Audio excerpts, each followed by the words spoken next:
Yo, Lynn, what's up?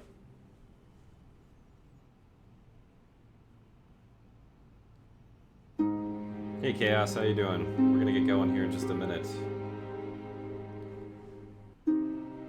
Hey, Smoking.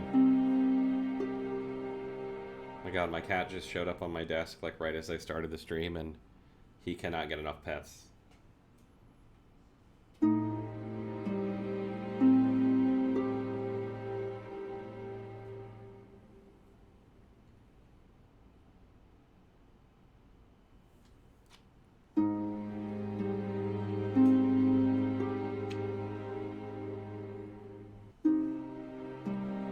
Did I solve any cases last night? I don't remember. I don't think so. I was pretty drunk. Okay, Romeo, I gotta stream now, which means you need to move. Because it's hard to play with you blocking the whole screen. The hangover case. Hey, Ace, how you doing? Okay, Romeo.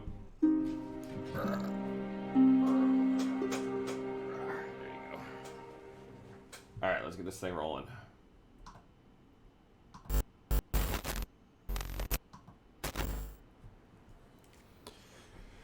Okay. Where were we? Alright, we just investigated. We interviewed her.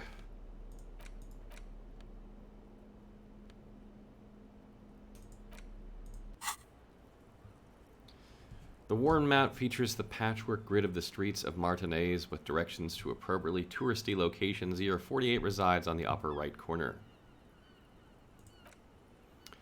Your fingers move through the various streets across Rue de Saint-Ghislain and Rue de Saint-Cispade, over Saint Brunet and Martinez North. My pronunciation is horrible. I apologize in advance. Hey, Miku. Hey, the Slaw. What's up?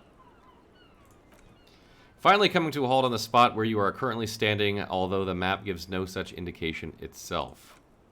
For more detailed view of the map, go to your journal and then the map tab.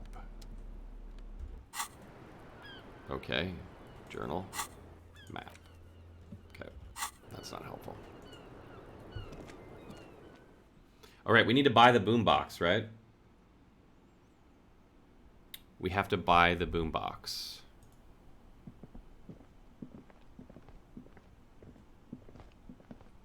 I should probably put the plastic bag away. It's probably not going to help me investigate anyone if I'm, you know, carrying a trash bag full of bottles and cans around.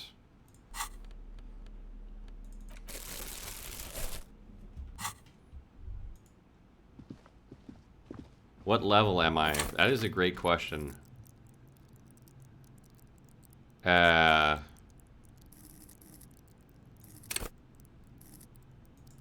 Level 2, I guess? I don't know exactly. I've gotten some traits.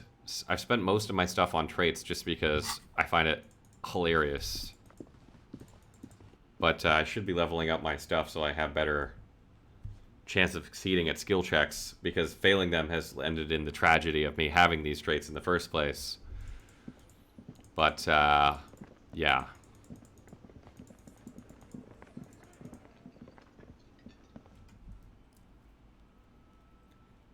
They can also be quite entertaining, which I think is far more compelling than them being useful in this game. I mean, even losing in this game is entertaining.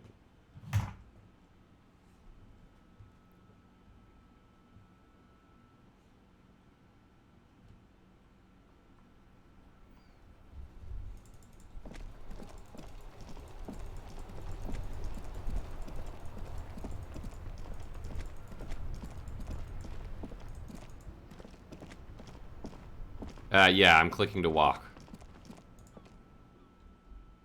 Can you hear my clicking? Click, click, click.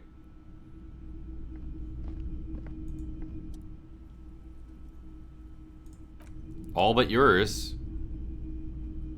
What happened to our boombox? Hello, hello. Let me know if I can help you with anything. Wait, we listened to the boombox, didn't we? Did we listen to the boombox? Equipped to play tapes. Oh, here we go. No, we have the boombox.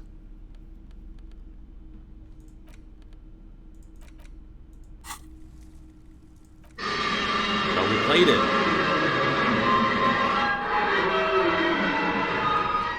Right, okay, we already played the tape.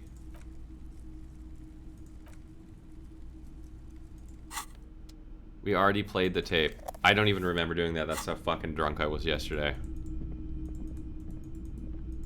Okay, so we interviewed her. She said that... What the fuck did she say yesterday?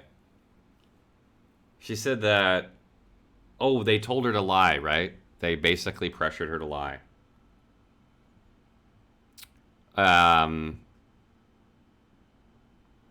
So what the fuck do we do now? Let's go look at our journal. Talk to Titus. Okay, we gotta talk to Titus. Return to Clasha after doing an autopsy. Alright, let's go see about the body, then we'll go talk to Titus. Tyranny was good. Tyranny is a bit different than this game, though. There's no real combat in this game. And there was way more humor.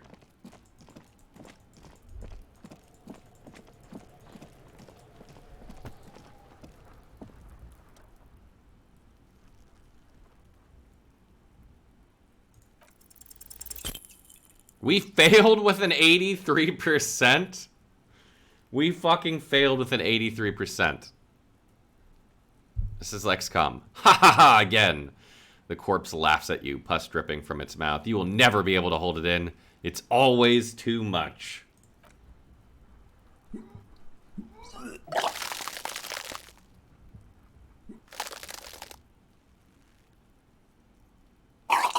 Ugh, that's disgusting. Every time it happens, it gets worse and worse. There's nothing more to throw up now. All that's left is crying and convulsing dryly at the same time. I failed again. The lieutenant is clearly at a loss. What do I do now? Officer, you just need to be stronger. Learn to keep it in long enough for us to work. There's nothing else to do. You can open this white check again. Okay, the grammar here. You can open this white check again is by going to your character sheet and spending a skill point on the upgrading your endurance skill to gain experience. Do side cases. Relax, it's okay if you don't make it today. The bloated corpse isn't going anywhere. Okay, so since we failed again, we have to go do stuff and come back. Fucking hell. I keep failing, dude. I've vomited like 6 times now, right?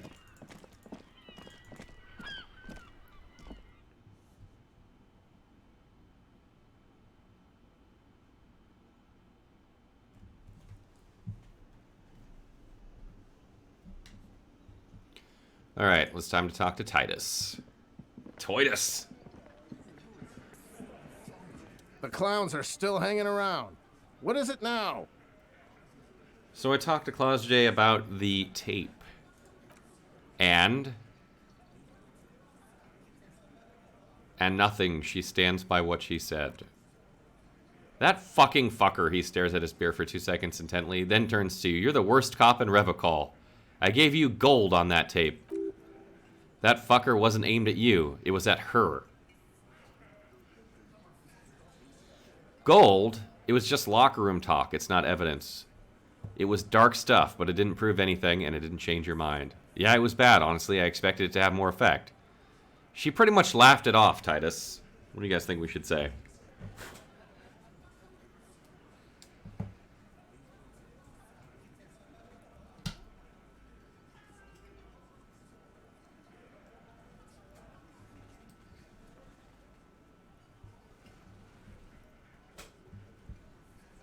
Four, we're going with she pretty much laughed it off.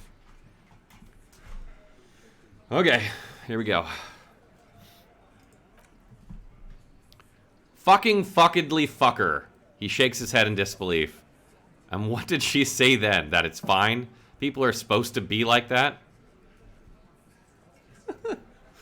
It did not come as a surprise to her, and she definitely wasn't scared. Actually, I think it made her a little nostalgic. If anything, she seemed turned on by the whole door gunning thing. Oh god, what do we pick?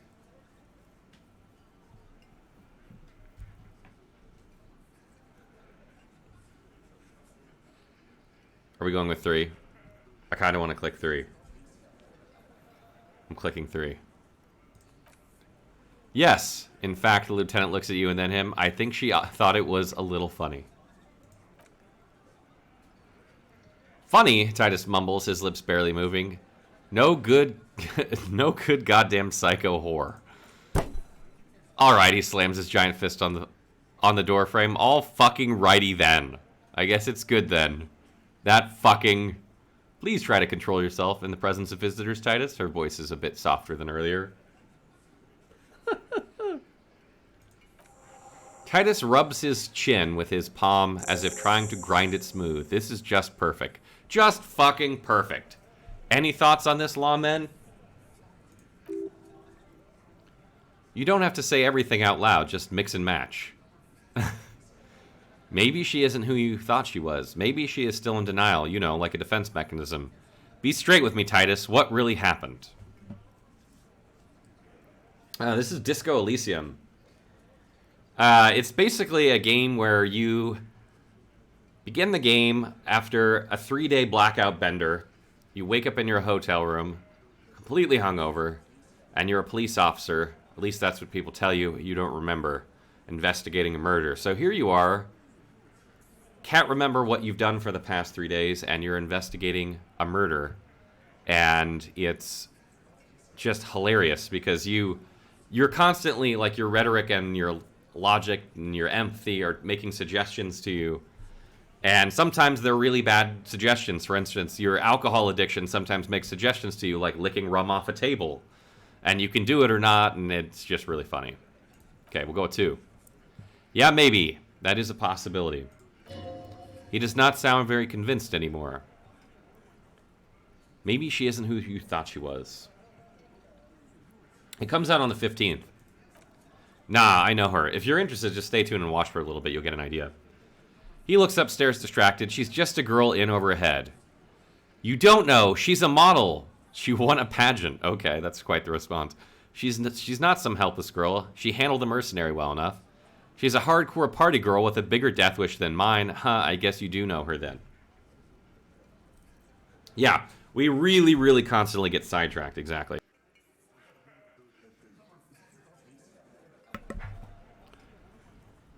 Let's see. 2, we're going with 2. 3, 5. There's no 5, Willie. Quit fucking with me, Willie.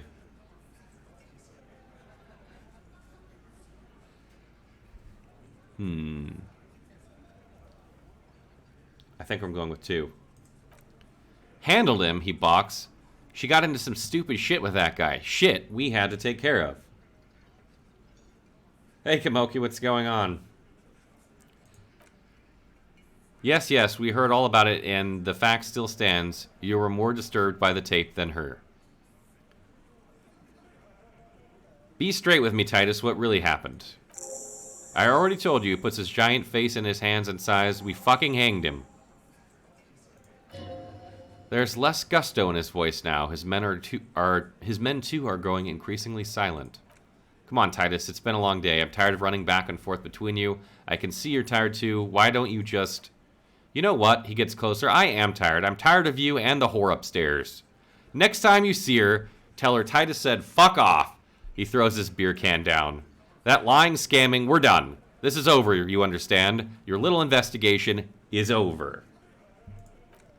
Yeah, there is a silence in the room. Alan starts saying something, then thinks best not to.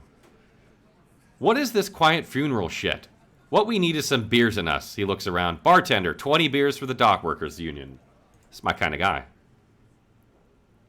Why don't we make it 40, huh? The man shouts from behind the counter. Why don't we make it 100 beers? You're not loud enough.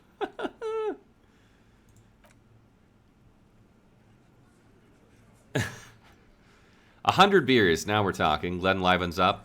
Hoppity hop over her cafeteria manager. Convince Titus he's being manipulated. We have a chance to convince him. A 28% chance. No problem. You do what you got to do to sleep.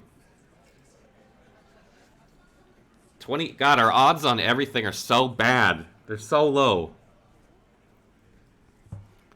Fuck it, we're going for it. 28%. Oh! We fucking succeeded! Convince Titus he's being manipulated. You should know by now, Titus Hardy will never falter. One of his boys will. That's it then. Case closed. Look around. We're going home, Kim. One of his boys will. Just remember, it's about more than Klaus J. I don't even know if that's how you say her fucking name. Klaus. Klasse.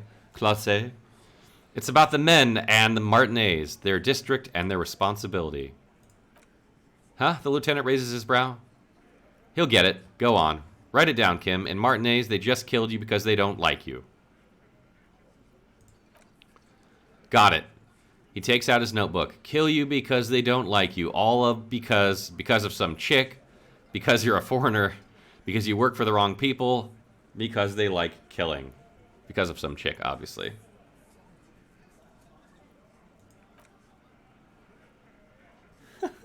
I have the silky smooth voice of a lisping angel. As she, so Clashy, like Clashy. Clashe or Clashy?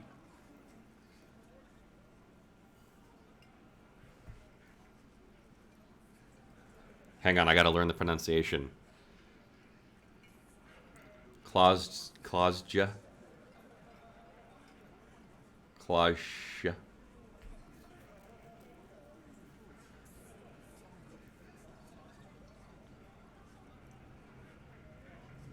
Clasha. Clasha. Okay. Clasha. Kind of like Kasha, but Clasha. That's what I'm going with. A wince. It's involuntary. Bring that up one more time, and you won't get to write that report. Yes, I understand, Alan. That's your name, right, Alan? You'll kill us, he scratches in his notebook. That's what they do in the Wild North.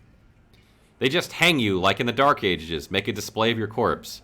They club you from behind, string you up, and go back to drinking. It's cool, guys. You drag them out back, light their corpses on fire, and piss on them. You don't care.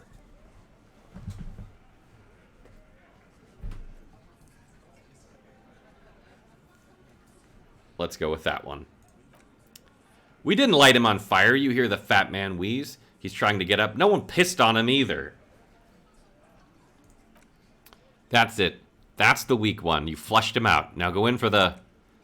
Officer, you'll be next if you don't shut up. The old man reaches for his belt, but his voice is strangely calm. He's on to you. He knows what you're trying to do. Turn to Angus, or what? You're gonna kill me like you killed him for no fucking reason? Turn to Theo. What happens if I keep talking? You're going to kill me too in this bar for nothing? Look at Kim first. I think we have to look at Kim here, right? Kim's gonna say some amazing shit. It's about to go down. What do you guys think? Kim's gonna be like, fuck it. Right? This is where you turn to your partner and you just have that look, you know? Alright, here we go. The lieutenant has put down his notebook. His hand is resting on his holster. He gives you an imperceptible nod. He's got my back, baby! You ordered this new audiobook read by a guy named Cass. It's called The Adventures of Hobo Cop. Absolutely. What? What does that mean? Go for it. The lieutenant has his eyes set on the fat guy. Push Angus. We're almost there. Alright, here we go. We didn't kill him. We didn't even hang him. He was dead when... He takes a breath, wheezing. We knew it. He was dead before you hanged him. Fatty, the little guy, hits Angus on the back of the head, a loud slap. Say one more things to this cop and I'll... Say one more thing to this cop, to the cops, and I'll... Dennis, Titus roars, stand down or I'll beat your head in. Theo, he points to the old man, take your hand off the belt. This isn't 31. I've got this under control. The room falls quiet. So quiet, you can hear Angus wheeze in the corner. Angie, where's your goddamn inhaler? You sound like you're dying. I left it home. I can't get it. I'm too fucked. He grabs his chest. I'm sorry. Why are you so fucking fat, Angus? Lizzie snaps at him. Now it's all pointless because of you. You wasted my time. I told you, Titus. He turns to him. I told you, just give her up. Lizzie, he turns to the fixer. Your help is no longer needed here. Go tell Everard. So, did Clasha do it? Did Clasha do it? Are you telling me the girl that we hit on at the very beginning of the game, who they're claiming was a sexual assault victim, is actually a murderer? Fine, I'll tell him after a long walk. After a long walk along the coast, she walks off without looking back. Every time you want to get wet, you just tune in and listen to me. Thank you. What just happened between these two? The fuck is going on? You're in. He's all yours. Questions. I'm sorry you guys I made you guys fight. Whisper, Kim. We did it. So you didn't kill him. He was already dead. If Clasha didn't kill him, why the cover-up? So who killed the merc then? Any leads? Whose idea was it to hang him anyway? Hers? We're whispering to Kim. We did it, Kim. The lieutenant gives a smile only you can see. Ah, yeah, Kim and I, we're having a bromance right now. My partner and I, we got this. All right, so you didn't kill him. He was already dead. He nods. You hang the corpse to cover up the real cause of death. What was it? We're not sure. Probably a bullet. The wound was difficult to see. Why? Because the girls asked to. They were in some shit. Girls plural. There's another girl. 2 of them. Take note of this. They'll probably say more about her later.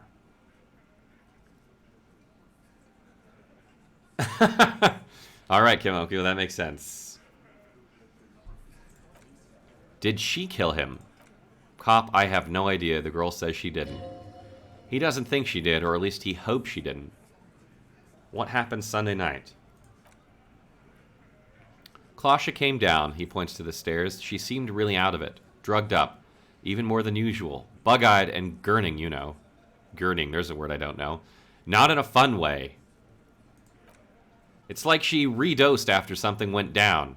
I've seen that look before. She was scared. I knew someone had died. How did you know? What's up, Jackpot? I've done this job for 10 years. I've seen it before. It's the politician in the motel room with the dead hooker scenario, only in reverse. Good analogy, boss, the rat-faced man snickers. You don't get to talk... You don't get to talk yet, Shanky, he points at him. You're still on the bench, and you keep taking it easy, too, Angus, he turns back to you. What happened then? We went upstairs. Sure as day, the merc was dead, and there was a bullet hole through the window. Fucking, he scratches his chin. Dirty sheets and bottles everywhere. He means they'd been fucking. Just in case that wasn't clear.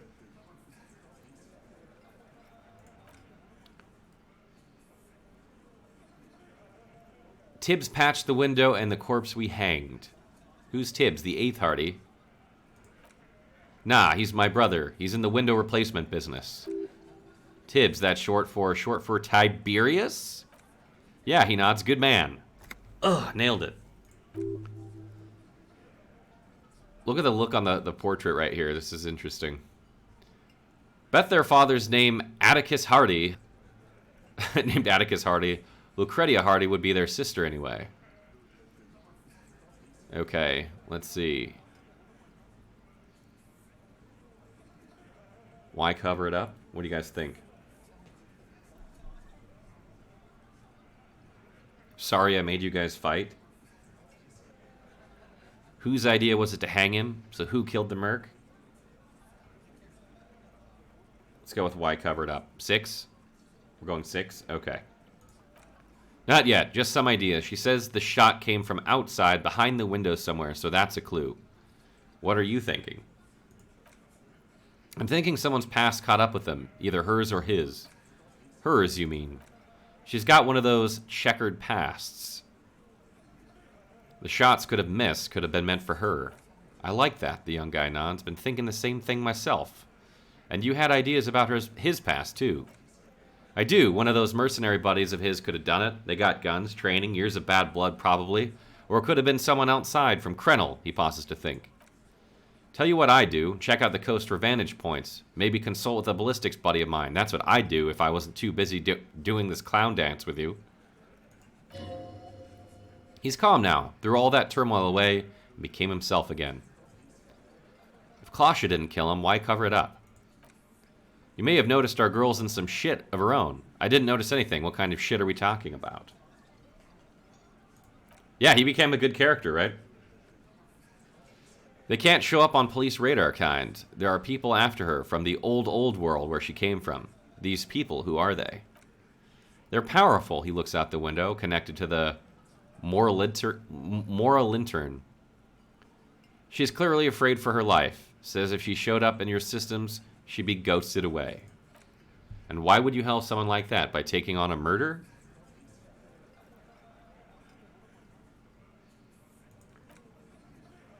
Hey, Ralph, what's up? I haven't shoved the tapes up my ass. Why would I? He shrugs. I guess we abide all sorts of runaways and losers here. It's a Martinez thing. Okay. Whose idea was it to hang him? In a manner of speaking. Remember the two girls. He may be talking about the other one. Earlier you said the girls asked for your help. Was this the other girl? That's right, he blinks. It was her idea to hang him. I liked it for political reasons. It sent a good message. It's her, isn't it? The missing eighth Hardy. That's the other girl. The big guy turns to Glenn, who's about to say something. The blonde shuts his mouth before a word escapes.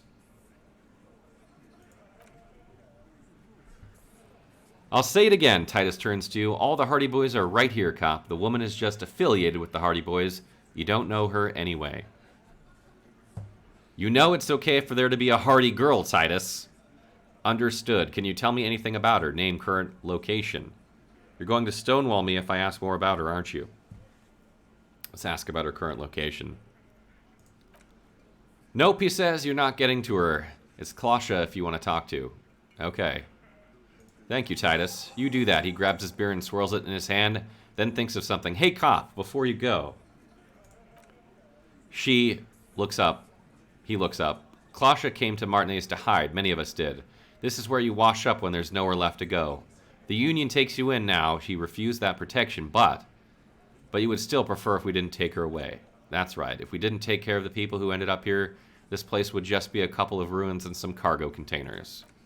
We'll take that into account. The lieutenant slides his notebook into his coat pocket. He turns to leave. Beer me, Glenny. Okay. Can I help you? So, we need to go talk to Clasha again, right? She's upstairs.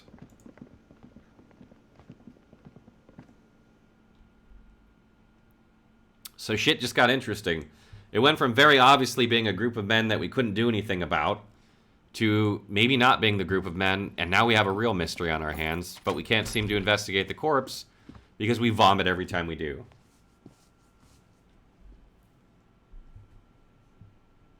We don't have any leads on the second girl. It may be his sister. It might be his sister. He might be referring to his sister as the other girl. You still can't get over I want to have fuck with you. Yeah. It's pretty good.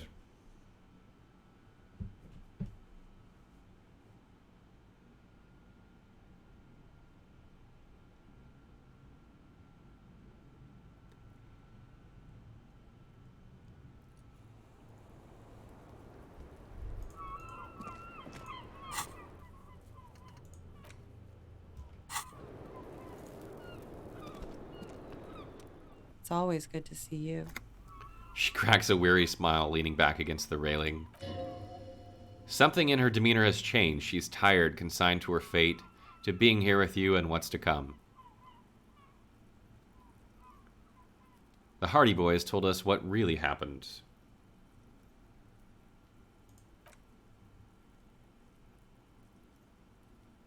Yeah, I did get the volumetric shit compressor. I got that one. It gave me an 83%, but I still failed. I understand, she puts her coffee mug on the table. You don't look surprised. You were expecting this. You sent us on a runaround. You lied to us, miss. Chill, I'm the cop. Cool cop, remember? Oh, this is great. Let's see. Let's click that one. I knew there was a chance you'd get them to tell you. It's what you do. You're the police. She winces. For what it's worth, I'm sorry for wasting your time. This is good. Clear the air first between you two, then move on to questions.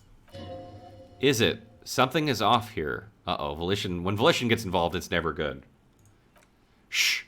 I can't hear what she's saying. If you knew we would find out eventually, why did you waste our time? Because of the Hardys, I couldn't just dispense with them. They were only trying to help me. She looks at her feet. Out of the shit I'd gotten into. That's not a good enough reason. Cool, I'm satisfied with this explanation. That makes sense to me, actually. That makes perfect fucking sense. I am not. There is more here, miss. You're right, there is more. You answer to the coalition government, and by extension, to the moral intern. She reaches for a new cigarette, briefly glancing over her shoulder to the sea as she's done time and time again. A grand expanse of water reaches over the bay and to the horizon, golden gray in the moonlight. What lies beyond it? The pale, the Mundi Isola, the Occident, and then Orange.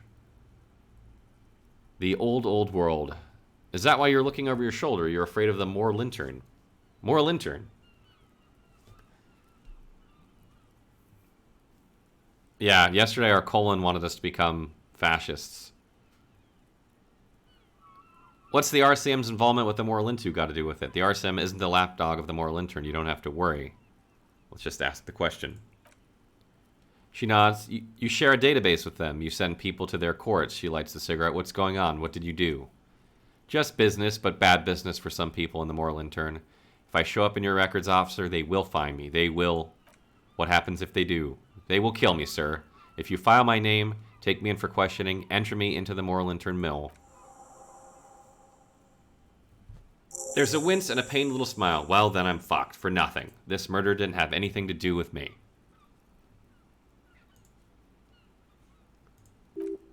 Fucked. People are after her. Moral intern people. This isn't Orange lit. You said you studied Orange... Orange lit. What is with this fugitive stuff? What did you have these people after you? What did you do to have these people after? What happened there the night he died? Why did you call the cops if you're hiding? When was the window changed? All right. Well, let's ask with the fugitive stuff. You love cock. Nice. That's good. I did. I also had a side job selling insurance that I was really good at. Got picked up by a bank. Competitive intelligence, they called it. After that, I sort of, she smiles, transitioned out of the whole culture scene. What did you do to have these people after you? It's not nice, but it's not illegal. Not here in Rabicol, or even in Orange.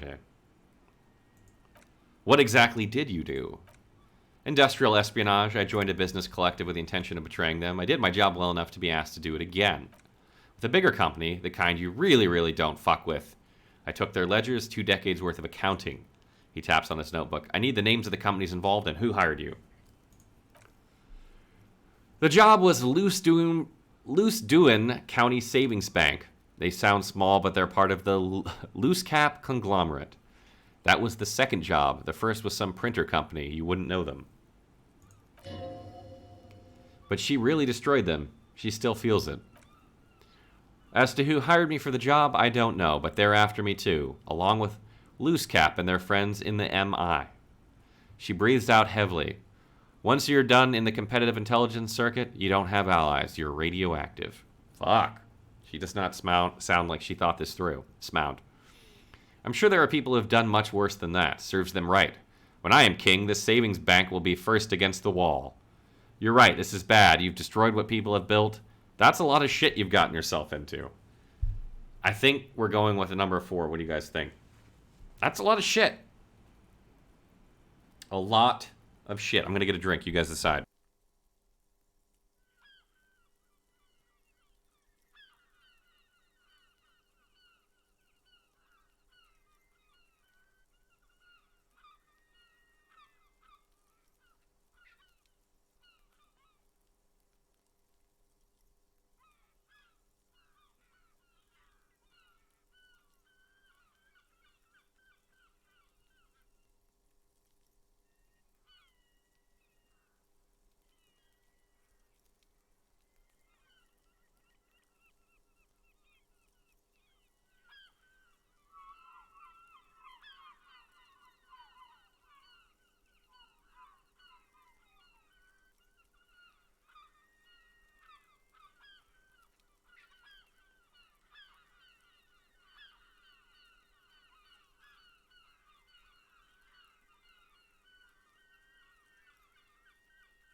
Okay, here we go.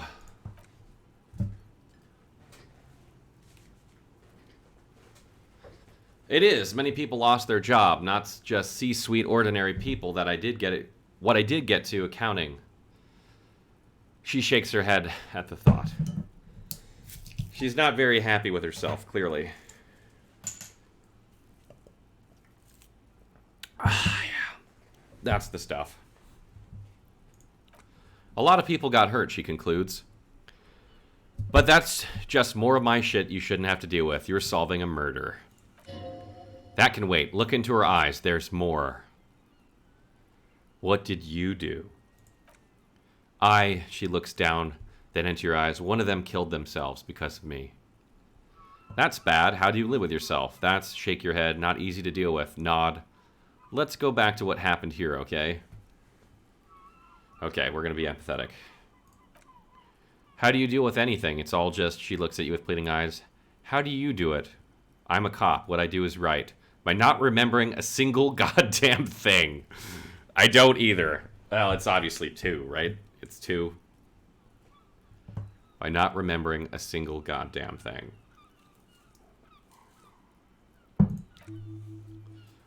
That would do the trick, yes. She has almost devoured the cigarette she lit. She looks at it sadly. What happened here the night he died? Why did you call the cops if you're hiding? When was the window changed? Let's ask her what happened. We were there. She points to the window. The silhouette of the bed is visible together. In bed, I mean. Tell me exactly what happened. Creep alert. Okay. She takes a deep breath. He was in a kneeling position. He had just entered me. I was on my back looking at him. I heard the window behind me shatter and I turned to look. There was a hole in the glass.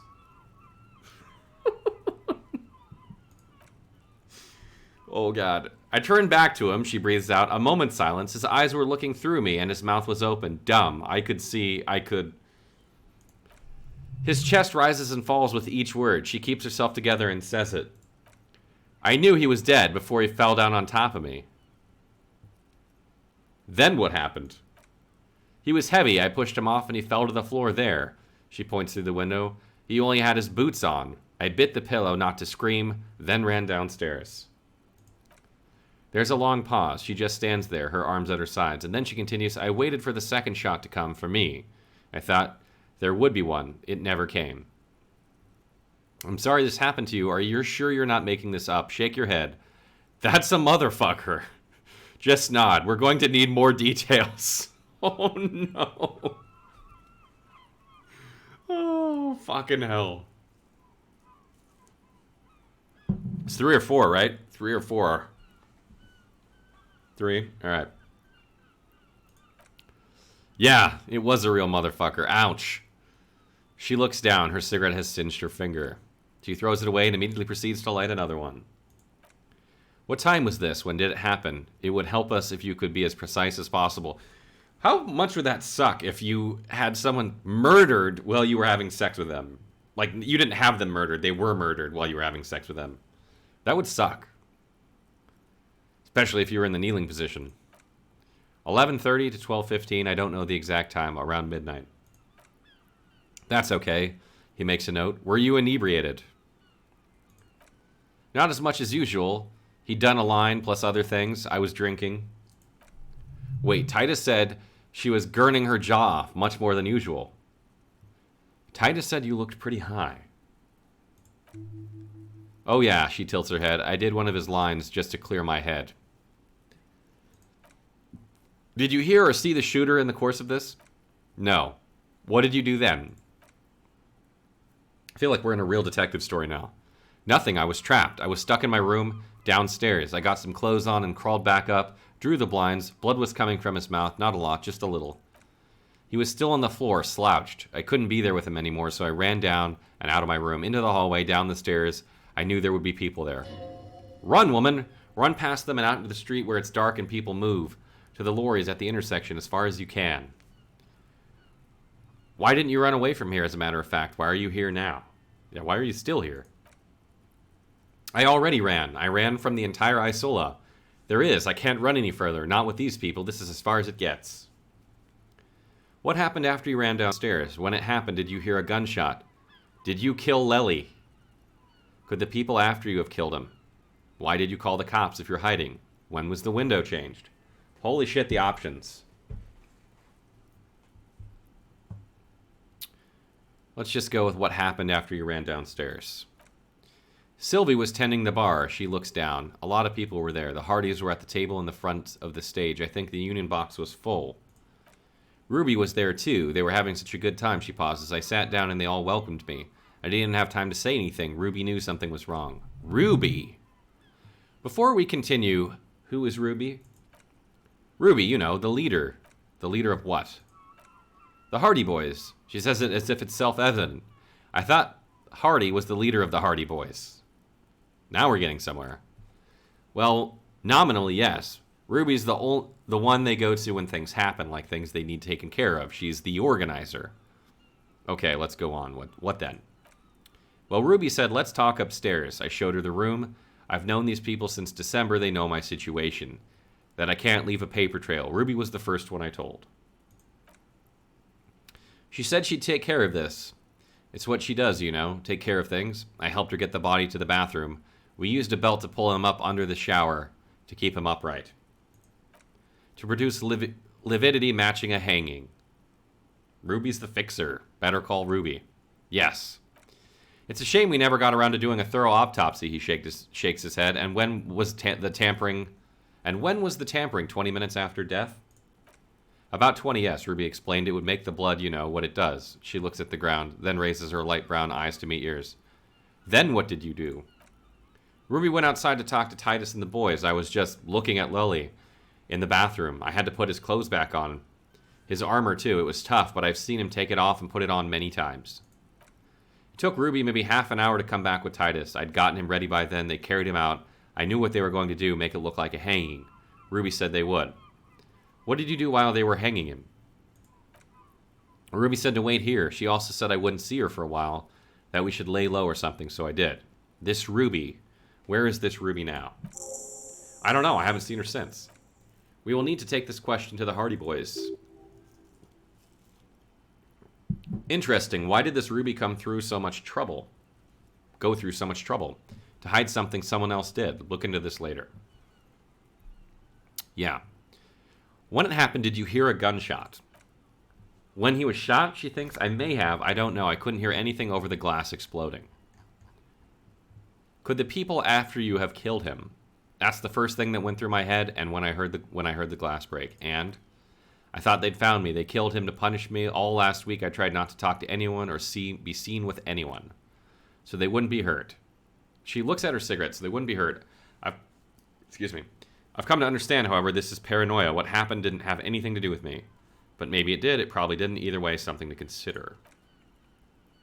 We can't go after a loose gap. Not yet. There are other saner leads. I don't ask you to, Lieutenant.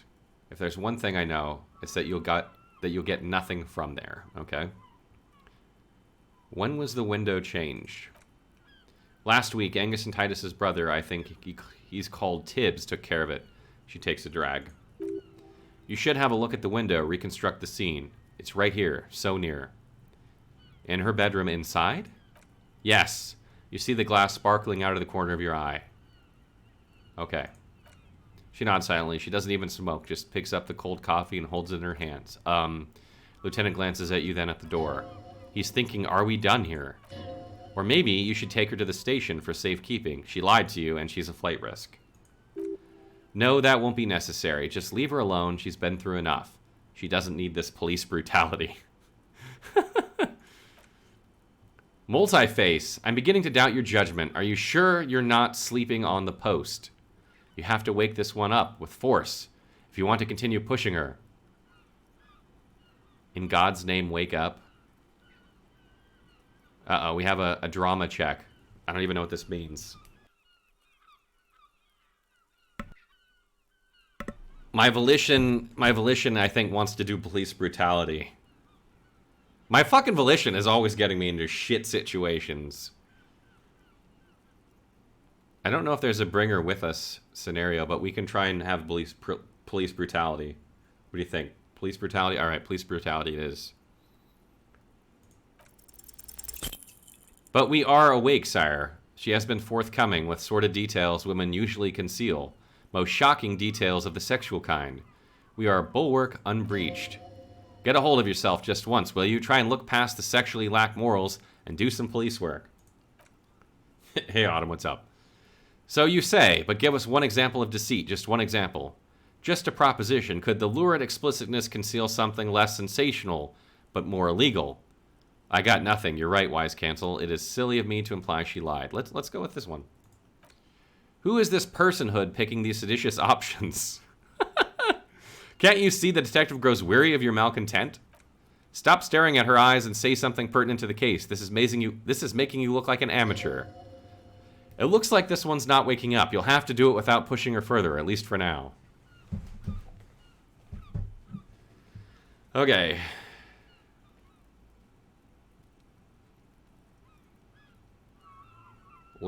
I need to talk to you about your room. Point to the door on the roof. I have no idea, officer. She looks at it calmly. Okay. What are you doing here in the whirling in rags? I'm wintering. How long have you been staying here? She calculates. About 4 months. Here in the whirling, here in Martinez, or here in Ravicol? Here in Martinez. I heard this is where they washed up disco has-beens go. You're too young to call yourself a disco has-been. No, this is Sassy Town. It's where the future of dance lies. Understood. What do you guys think?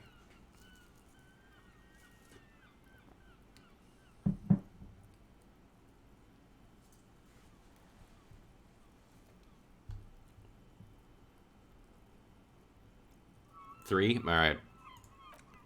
If you say so, officer. If you say so.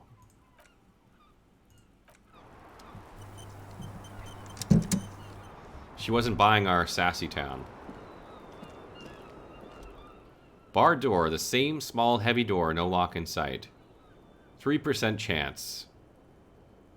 3% chance. Let's fucking go for it.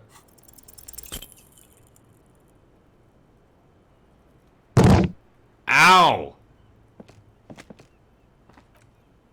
That hurt. You kick it, gung-ho style, entering the premises style, but the door fails to respect the force. All you hear is the bar rattling inside, laughing at you. All right. The woman nods approvingly. Let's trash the place. Let's not.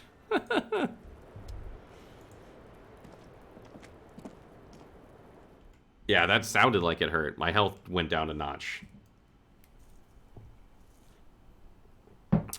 Okay, so we need to inspect the window. The window is pristine on the inside, unlike the one next to it. Light from the desk lamp reflects off the glass in an untarnished golden halo. Run your fingers across the surface of the glass. Smooth as ice. There are even spots of mud and rain on the outside, even smudges. But the surface of the window is clear from the inside. No chips, no hairline fractures.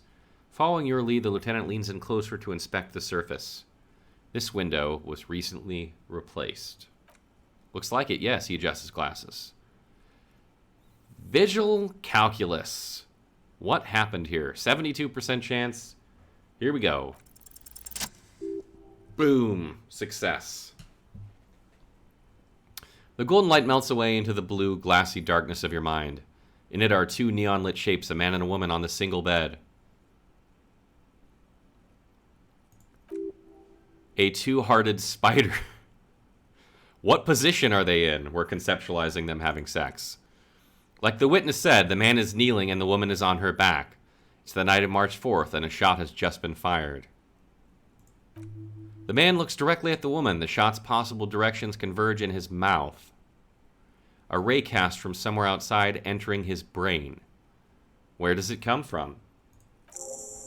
From the roof outside, a location A prime. The glass fractures around the bullet hole. Shards face inward like a corona behind the woman's back. Inspect the ghostly figures. Have a look at point A, the roof. We'll look at the ghostly figures. The man does not know the bullet has entered his brain. He will never know. He never will. Death comes faster than the realization. Have a look at point A, the roof. The ray cast from the man's mouth unravels into a fan of possible directions, all on the roof at first. The shot could have come from any of them. This is Composite location A prime, most likely of the origin points. Shouldn't there be a gun residue somewhere? So I'm what, 80% sure the roof is where the shot was made from. Gun residue, let's do this. There could have been. Then the rain and slush and wind washed it away. This was more than a week ago. So I'm what, 80% sure the roof is where the shot was made from. 72%, with a weapon that's good for medium range like a rifle or sports pistol. This is a good short distance, but not too short. The perpetrator aimed with their back against the railing or possibly kneeling for precision. This would explain why it only took them one shot. The lights were on in here. Outside it was dark. It was like shooting fish in an aquarium, a well-lit aquarium. The victim opened his mouth to let the bullet in. Neither of them would have seen anything outside in the darkness. Too busy with their own bodies. Could the shot have come from inside the room, a closer point? Are there any arguments against A prime, the roof? Could there have been another point of origin further away? Let's say inside the room. Point X would contradict the woman's testimony, rendering the entire proposition void. These figures would be wiped out, detective. Are there any arguments against A prime, the roof? None that you've found thus far, but that doesn't mean there aren't any. Okay. That's a 28% yes. In the model, the shot could have come from a greater distance. Nothing excludes the possibility. Should we extrapolate to include every possible point of origin in the Martinez? Extrapolate the radius to include all of Martinez. According to your map of the district, this shot could have come from a wide angle of location starting with the northern edge of the abandoned boardwalk, ending with an islet on the bay. Let's call them B prime, more precisely. B for boardwalk, B for land's end, and B for islet, detective. There may be smaller points in between, but those are too fine to zoom in on. Yeah, now we're getting our shit together. Let's have a look at point B, the boardwalk. 700 meters away, the likeliest of the B positions, 20% chance. A skilled sniper could have made the shot provided he had a safe sniper's nest. Even with the light on inside, we're talking military training. At that distance, the perpetrator would have to take wind direction into account. Have a look at B, land's end. 1.2 km away, the least likely of these positions, let's say 3%. A truly skilled sniper could have done it, possibly from a tent. No, too far-fetched. Have a look at point B, the islet. 1 kilometer away, an unlikely point of origin beyond the docks somewhere on an islet in the Bay of Martinez, perhaps. There are islets there, badly charted as they may be. The shot would have been a small miracle, 5% likelihood. There is an extremely narrow field of view from the bay to the window between Rue de Saint-Ghislain 10 and 33A. The angle would have been extreme and access to the inlet is questionable. Kim, do you think the shot could have come from further than the roof in Martinez? From where precisely? Let's say B prime, the boardwalk. Okay. I see you've given this a lot of thought here, Mark's raising an eyebrow. Are those locations you've singled out in addition to the roof, and what is the likelihood in your opinion that it came from a further distance? I'm just being thorough. Okay. Well, we should see if there is a gunshot residue or sniper's nest if we go down the coast. Rule those spots out one by one. It would be the diligent thing to do. Until then, personally, I'm going with the roof version. A simple hypothesis can be wrong, but it's something to build on. Okay. So, we have a working theory. Someone was outside on the roof, shot them in the face.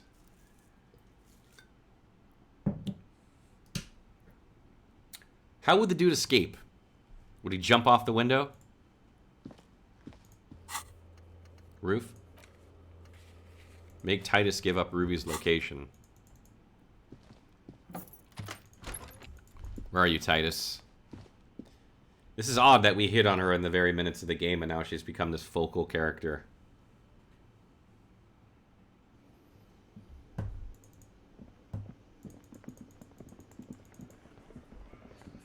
Yep.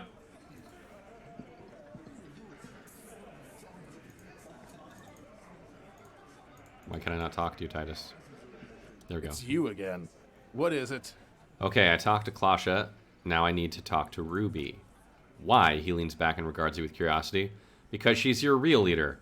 I'm going to level with you. She's the next link in the chain that leads me to Lely's killer.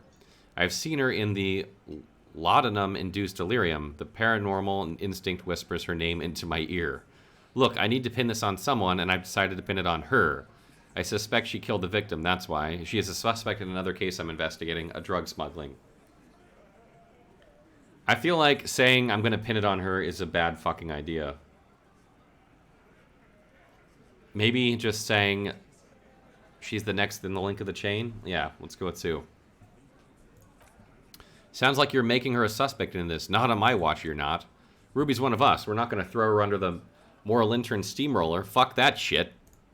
And fuck you too, moral fuck. Moral. Oh, okay. And fuck you too, moral. He throws a glance at Titus as the last syllable leaves his lips. The big guy sighs. Ruby is missing. If you hide from the police in a murder investigation, you become suspect. You know how it works, guys. That's nothing. That's just legalese. You don't even have a sound theory. He crosses his arms. I don't want to be rude, but we're trying to get some R&R here. Think you could fuck off now. I think we'll keep sticking around, Titus. You'll be surprised at how quickly a theory presents itself if you keep looking. 3% chance. Present a solid theory about why Ruby could have done it. Oh, Jesus. 3% chance, lads. It's only 3%. I don't think we're going to get it.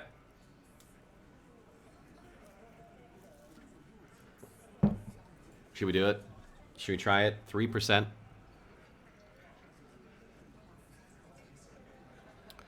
Fucking, we're going for it. Hail Mary. Hail Mary. Nothing is happening. The pieces are there, but they remain unconnected. No, we can do this. Squint your eyes. Sorry, you're not coming up with anything. Again, the pieces are there. She could have done it somehow. Something else. Walla walla bing bang. It's not coming together. Walla walla bing bang. I don't know what it means, but it felt like the most appropriate thing to say. That's what the witch doctor would say, at least. Why am I such an idiot? No one knows. Still nothing, but that's okay. This doesn't have to turn into some kind of meltdown. You're just a cop taking your time to present a theory. Let's look at this as a learning experience. What are the components you need to implicate Ruby? I just want to hear the components of the theory. Smart move. The components are access to the roof, weapon, and motive. Here's what you can do to make it easier. Come on, guys. For starters, you could find out what's behind the mystery door in the kitchen. If it's a secret route, she could have used that to get to the roof. Can't get through the door? You know what would help? Doing a thorough search of this room. Maybe something's hidden. There's a spooky building west of this. Take a flashlight with you, search the basement. There are secrets, magisterial, ancient secrets that may assist you. You could crack Clasha's last defenses. Maybe she'll tell you something helpful. It's that simple. The lieutenant puts his hand on your shoulder. Unless we have more business, we should. He looks at the door. All right, let's go. Yeah, we just had a group huddle with our multiple personalities. We could search the room. Well, here's some money. Let's pick that up. What about the window? Hey, HMS, how's it going? No more cock carousels yet, but we did get some descriptions of sexual positions. Oh, did I level up? I did. I leveled up.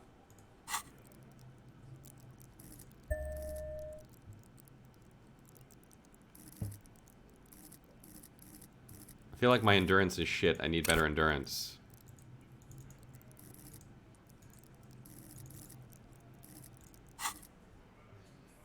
Wait, hang on.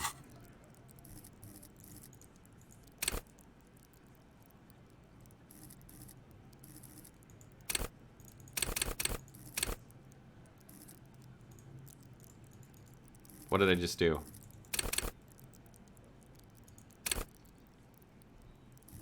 I'm pretty jacked, yeah. You can heal when you sleep.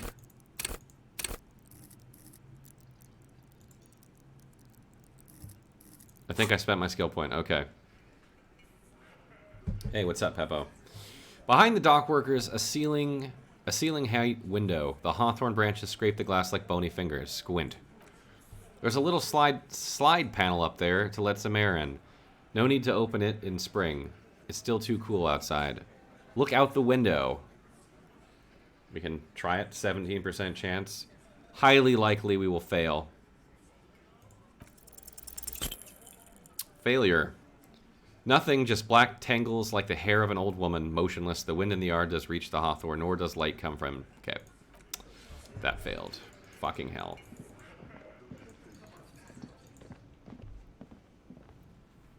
I leveled up hand-eye coordination. Yikes. That's not what I meant to do.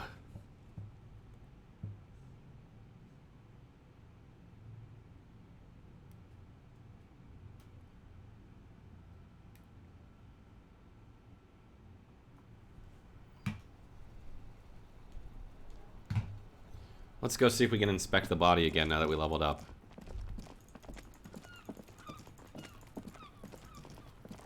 Maybe it'll let us. Nope. Can't. Alright, so we need to go see if we can find a way into the door in the kitchen. I have hardly been drinking today. I went at it pretty hard yesterday, so I'm taking it a little bit easy. I'm on my first beer. But I am drinking. Hey, we nailed a 28% chance earlier. Oh, we'll start drinking, Miku, because I'm about to finish this beer and go get another one. Get those tall boys ready, baby. By the way, whoever invented tall boys, you know, there's the most efficient way to drink.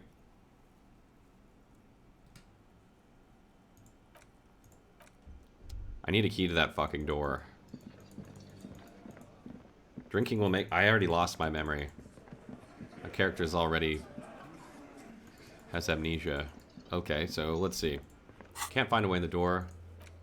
Titus doesn't believe Ruby shot the hangman. Present a theory, make him see it's something to consider. Okay. The working class husband is drinking somewhere with his buddies. Maybe this is him.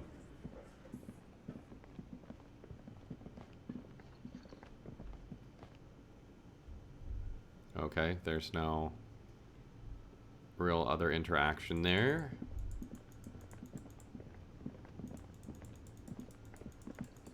Alright, let's go exploring. I'm gonna grab another beer.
Miku is drinking Sapporo.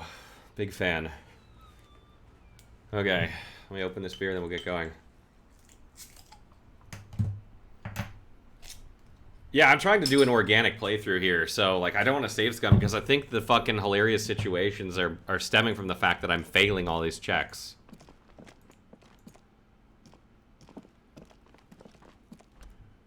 An old call box with a matrix of push buttons lists all the companies in the East Delta Commerce Center. East Delta Commerce Center. This must be the name of the doomed commercial area.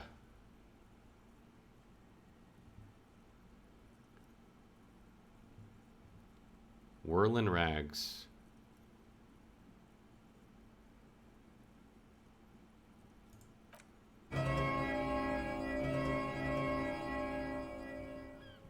Let's ring some doorbells. I don't face cam because I'm ugly.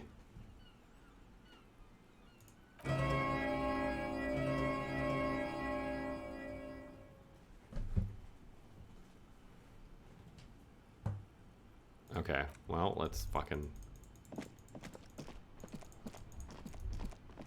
Let's see, we gotta look down the coast for some... But let me guess, her husband is probably one of those dudes that's playing balls.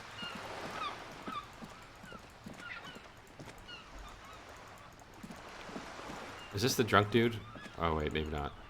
No. Let's talk to these guys.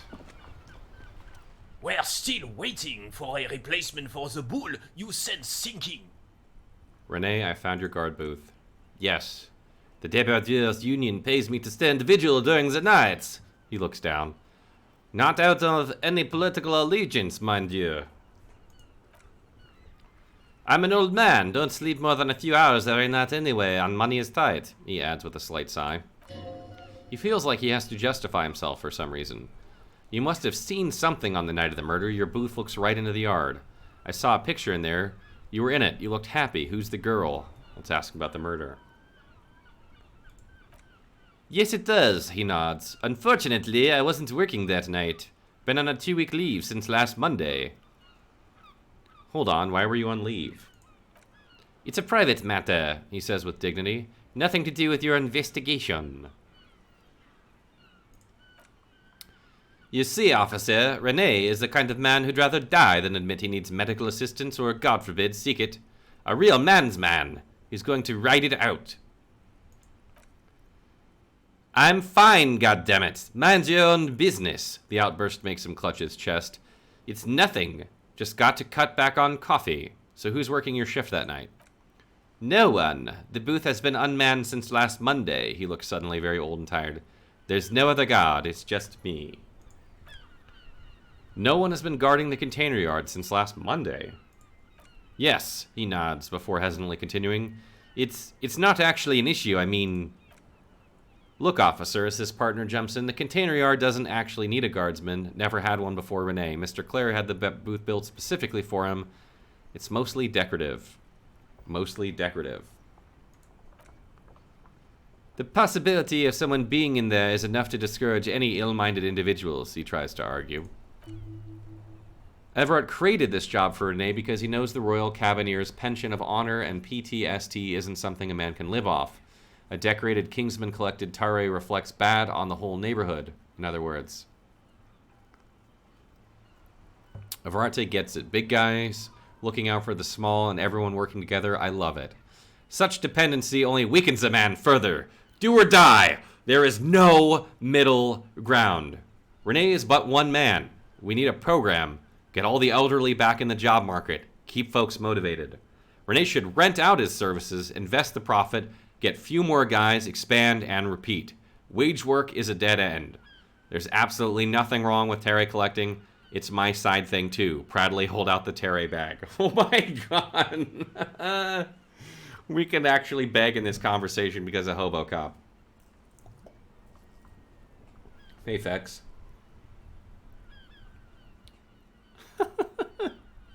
We're begging. You fucks. Alright, here we go. Oh, I didn't mean to imply there was something wrong with that, the Jolly Man says quickly. I do it too. Everyone does it. It's an excellent side thing. Yes, yes, the cabineer utters angrily. Can we conclude the topic of my god booth now? He's not going to become an entrepreneur. Let's ask about the girl. His features stiffen and he gets a cold look. She is nobody. This is none of your concern and I refuse to discuss my private affairs with the RCM.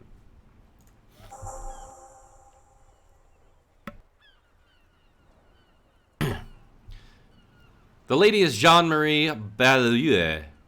Beaulieu. Gaston speaks with a soft voice. And she sure as hell wasn't a nobody.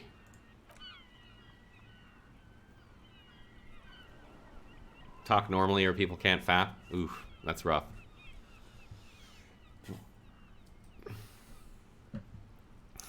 Yes, yes, like I said. He brings it up again.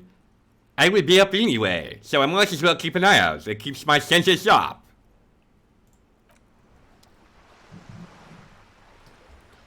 Okay. Oh, I have really outdone myself. This is divine. Yes, that's what you need, Gaston. More padding on that fat ass of yours. I hope your heart gives out. Renee, it's the little pleasures. Life doesn't need to be a struggle. Oh, hello, officer. How might I be of assistance on this fine day? You mentioned Jean-Marie Bilder. Who is that? Tell me what you know about the dead man. Looks delicious. Point to the sandwich. Can I have a bite of that? This is one fucking professional police officer. Fucking hobo cop is like the bane of my conversation. It did get me 60 quid, though. Sorry, 60 real.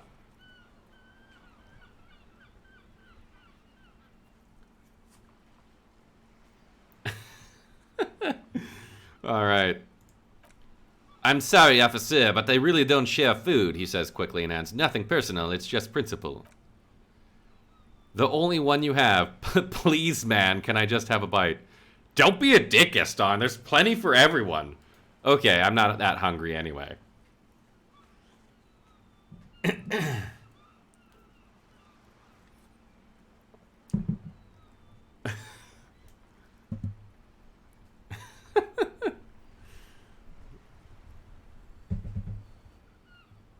Oh, what do we say? Let's go for one. All right, one it is.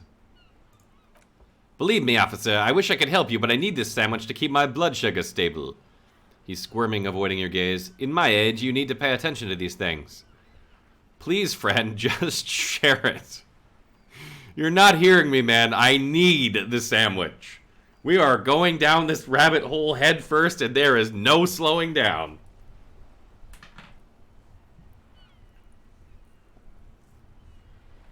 Hey, Dia, what's up? Alright, two it is. Fuck off! It's mine! He jerks away, immediately startled by his own reaction.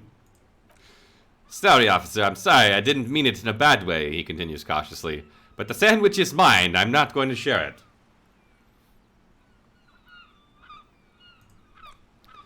When the dissidents come to rape our country, he hides, but try to get a bite of his dear sandwich and he gets claws. You're a special kind of vermin, Gaston. What there needs to be is an app for this game that allow like a plugin that allows the players to just decide. They just put in numbers and the highest response goes, and I just walk around. We have a 17% chance of convincing Gaston to relinquish his sandwich. Sounds like good odds. We're gonna go for it.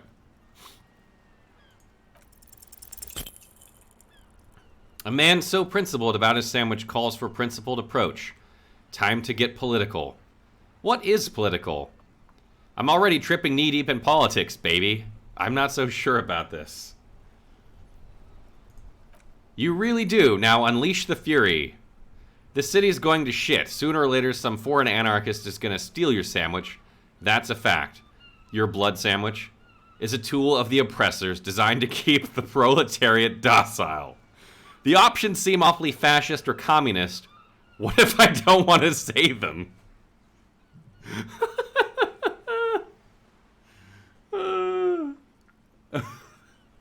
This is my fucking communist trait kicking into gear. 2, alright. What? The lieutenant gives you a sharp glance. What oppressors? I'm not going to listen to this commie Connery, he utters through clenched teeth and turns his back to you. Huh? The jolly man is scratching his head in bewilderment. He doesn't understand the situation. Let me ask you, comrade, did you make the sandwich yourself? Look, comrade, the overabundance this sandwich embodies is inherently evil. Nothing actually. Let's talk about something else. Share the means of sandwiching, yeah. What do we say? 1 or 2? Hey, Zafar, what's up? I think it's got to be 2, right? It's got to be 2, yeah. I really don't understand how my sandwich could, he starts, but falls silent. Wouldn't you rather have a proper sandwich? A sandwich with a soul? I don't either, but wouldn't you rather eat a sandwich free of the bourgeois guilt baggage? Oh, it's got to be 2. I would rather just have this one, officer, he is avoiding your eyes. It's really good. Tell this lost comrade what the people's sandwich would be like. Distill the essence of the working man in a sandwich. But imagine a sandwich absolutely minimal in design. Sleek, efficient, simple. But imagine a sandwich covered entirely in fine metal dust from an industrial plant. Which is it? We are good. We are good.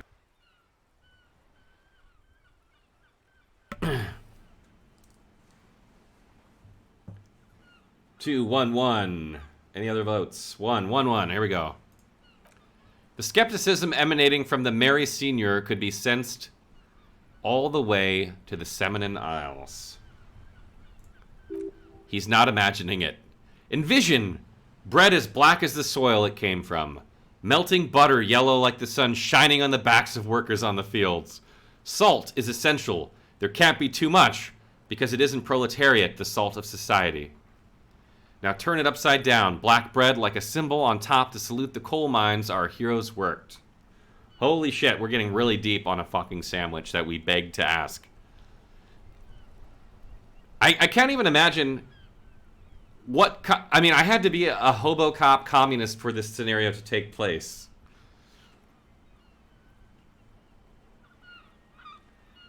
Quick, cast your votes. We have 2, 3, 2...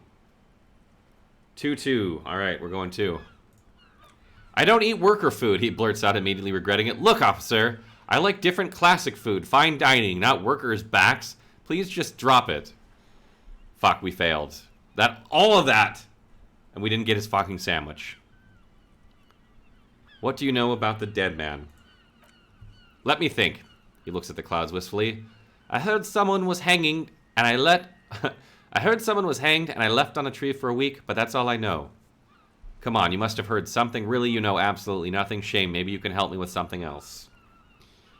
Come on, you must have heard something. No, officers, I'm sorry, and I really would like to assist, he adds, smiling apologetically. You are both good guys, I can see that. Then help them, you wimp. Reproach fills his eyes. You rub plenty of shoulder with the Gosh Caviar and the Union. Someone must know something. He means caviar socialists. I wish I could, but I just don't know anything. His cheeks turn red. I always keep my nose clean and don't gossip. Everyone knows and respects that. Respects, the old carabiner can't believe what he's hearing. Can't believe what he's hearing. Sounds a bit like you're holding back. I'm not, he assures you. I'm not even a Of course he's holding back, the carabiner crosses his arms. His mouth is so full of Union prick he can't even speak properly. Can I at least finish my fucking sentence before you piss on it? Is that okay, Rene? His eyes are furious. I'm not anyone important in the Union, I just know Everard. How do you know Everard? Everyone in Martinez knows the Clare brothers, he says solemnly. I taught these boys human studies and history in my gymnasium. What do you know about history? The carabiner snaps at Gaston. You never witnessed history, only heard about it years later when I had already moved on. I don't even know I'm talking Russian now. You don't know history. The old soldier mumbles something under his breath and turns to face the sea. There he stands, proud, rigid, alone, like a cracking marble statue. Let's try not to get caught in the lieutenant lowers his voice. Crossfire. Oh my god. Is that like a 1990s commercial joke in the middle of this game? You'll get caught up in the crossfire. Crossfire! You guys remember that commercial? It was amazing. Lest we leave riddled with bullet holes. This animosity is ancient. Are you a Union member? Oh, his cheeks turn red again. In many ways, yes. Like an honorary member, I attend meetings and parties. Help with little things. Evrat, Edgar, the older Debarders all know me. So you're not an actual member. Not in the technical sense. His eyes fix on the bulls in the crater. I don't have a vote or membership card, but Everard keeps me on the payroll just for the little things. Of course he's not a member. He's not a member of anything. I knew that, he frowns. He's a weather vane. Turns to where the wind blows and tries to look important. I hate the socialist rabble, he continues, but even sliding with them is better than living your entire life on the fence, never committing to anything. Pick a damn side already. What are the little things you do for Everard? Writing work, mostly, he smiles. Occasionally he needs something written, and I happen to have a way with words, people say. I've gone British. What kind of things do you write from? Oh, nothing official, I assure you. Just essays for the newspaper about the Martinez and how things are they could be. Everett and I have these talks. We have these long talks where he tells his little penman exactly what to say. It's commie propaganda, plain and simple. You should be ashamed of yourself. Are you a caviar socialist? The old man starts laughing. I don't even consider myself a regular socialist. Politics are naturally something I involve myself in, officer. This just keeps going and going. I regret asking this guy a question. Wait, how can you write those newspaper pieces if you're not political? So you are a weather vane. But you need to believe in something. Freedom, the people, Revocol, or even money. That's smart. I keep my nose clean too. So you are a weather vane. I prefer highly adaptable myself, he chuckles merrily. Has a better ring to it, don't you think? Mon Dieu, the carabiner closes his eyes like he's never going to open them again. No, thank you, he nods, smiling wide, for being a consummate professionals. You'll have this case wrapped up in no time. Let's ask him about Jean-Marie Billedieu. Oh, sweet Jeannie. He gets a dreamy look in his eyes. She was the finest woman in all of Revocol. Maybe the entire world. Do not defile her memory, Gaston. There's an almost imperceptibly small tremble in his voice. Let her rest in peace. So you both know her. We knew her all right, his friendly face lights up. Lived on the same street our entire lives, just 2 houses apart. 3 of us have been best friends since we were 4. Hola. She was Renee's first girl back when the prick was 16. He looks at the carabiner almost gently. They were courting till he decided he'd rather die for some great ideal than just be And then you stole her from me! He jerks forward, but then grabs his chest and stops. Easy, fellows. No need for this to get ugly. Do not intervene. We're not intervening. Well, technically, you stole her from me because we'd been pretty close ever since you two had that falling out over the ink you spilled over her pretty yellow dress. We were just boys then. This was different. You... The tall veteran looks at you and nods. No point starting all this over again for the 1,001st time, especially when we have company. He turns to you. Officer? What happened to her? She died of pneumonia 2 winters ago. It was a quiet passage, peaceful. He smiles faintly. Renee and I were both by her bedside when she... He pauses, searching for the right word. Died! He sharply fills the silence and adds, No use sugarcoating it. Won't bring her back, will it now? Hello. Departed, his partner finishes his sentence, then chuckles. Till the very end, she couldn't decide between us. The most indecisive woman I ever met. Why do you think she was indecisive? She could never make up her mind about anything. What to have for breakfast, favorite color, or which one of us to marry. The look in his eyes is happy and distant. She was always leaving one of us for the other, but never long enough to actually get married. Nothing wrong with weighing your options first. That's a bit odd.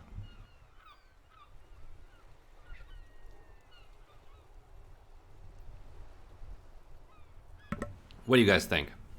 That's a bit odd, right? It is a bit odd. It's a bit odd. Heck, he says with a chuckle. Technically, we're both still engaged to her. You always confused her. Couldn't let her be happy, he says with a heavy resentment. Seduced her with your fancy words and pastries. Hey, Bloody, what's up? He suddenly remembers you are still there and falls silent and turns away. Okay, well, that was a lot of time used for very little progress.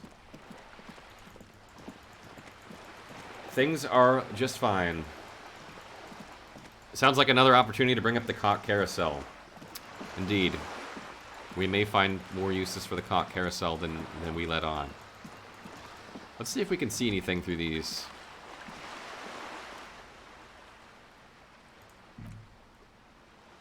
Vandalism. We can just vandalize them. That's all we can do. This coin-operated viewer is facing south. The instruction manual says to insert 25 centimes and pull the handle while looking inside. Then use the focus knob to zoom in if necessary. Why place a tourist attraction in the middle of such poverty? What's a tourist attraction doing here? There was a revitalization project in 49. A design studio tried restoring Martinez to its pre-war glory. The lieutenant looks around and concludes it didn't stick. What happened? They got as far as the street lamps and that statue on the intersection before something went sour, he lowers his voice. I suspect it was Everett Clare's doing. He muscled them out. It's how it usually goes around here. Cool! I dig organized crime. It's the best. Can't we do something about it? Say nothing.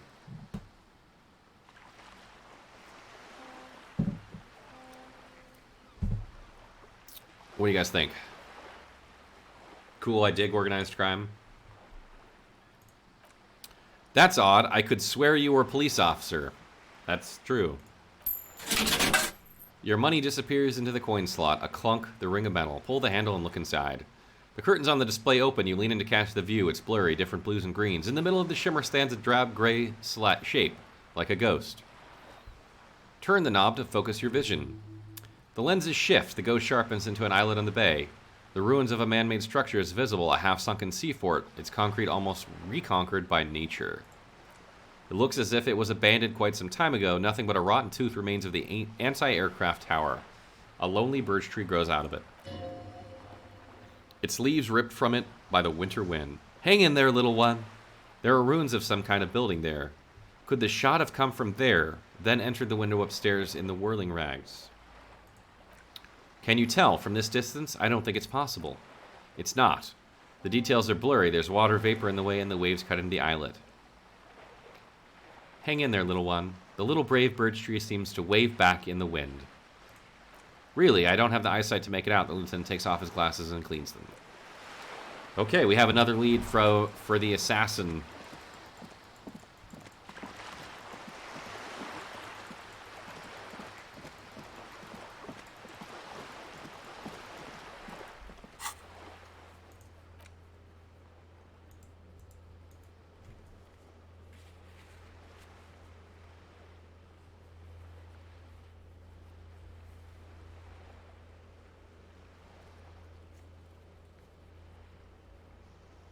Have I been all the way over here yet? I don't think I have. Can we get into this thing yet? Nope. Why am I looking at a wall? 3%. That is a catastrophic failure if I ever saw one. Try knocking on this door again.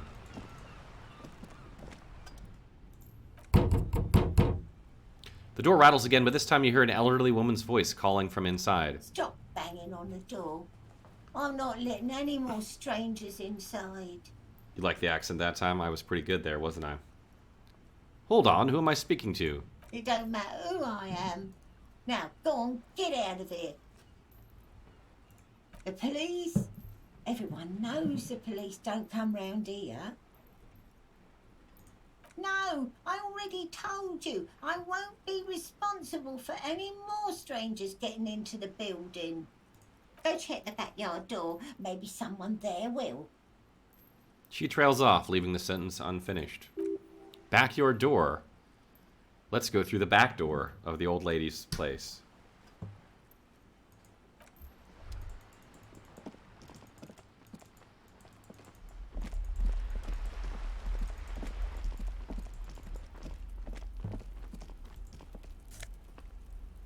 Didn't even know we could come over here.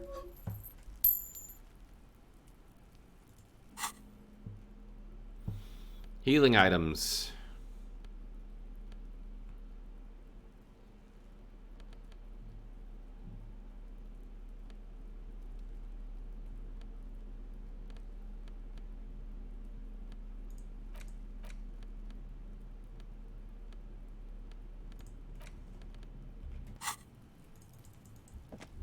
Yeah, I made it over here finally. I didn't even know I could go over here. Watch, there's like some secret over here that I've missed this whole time.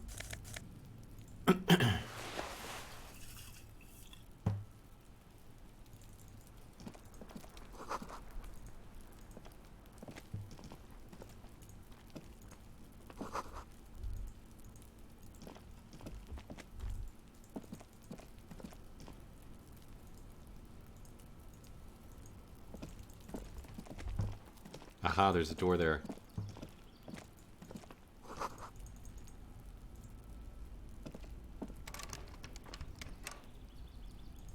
There must be another way into the building. Right in the dick, Kuno. Get him right in the dick.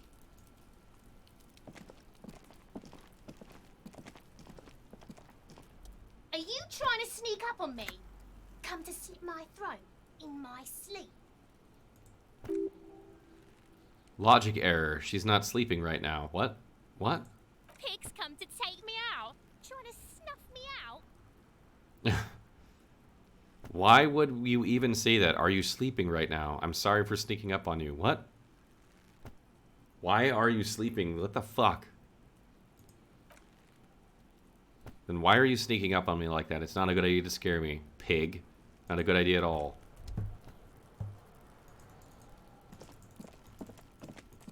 Okay, we have a back door. Maybe we can talk to this person.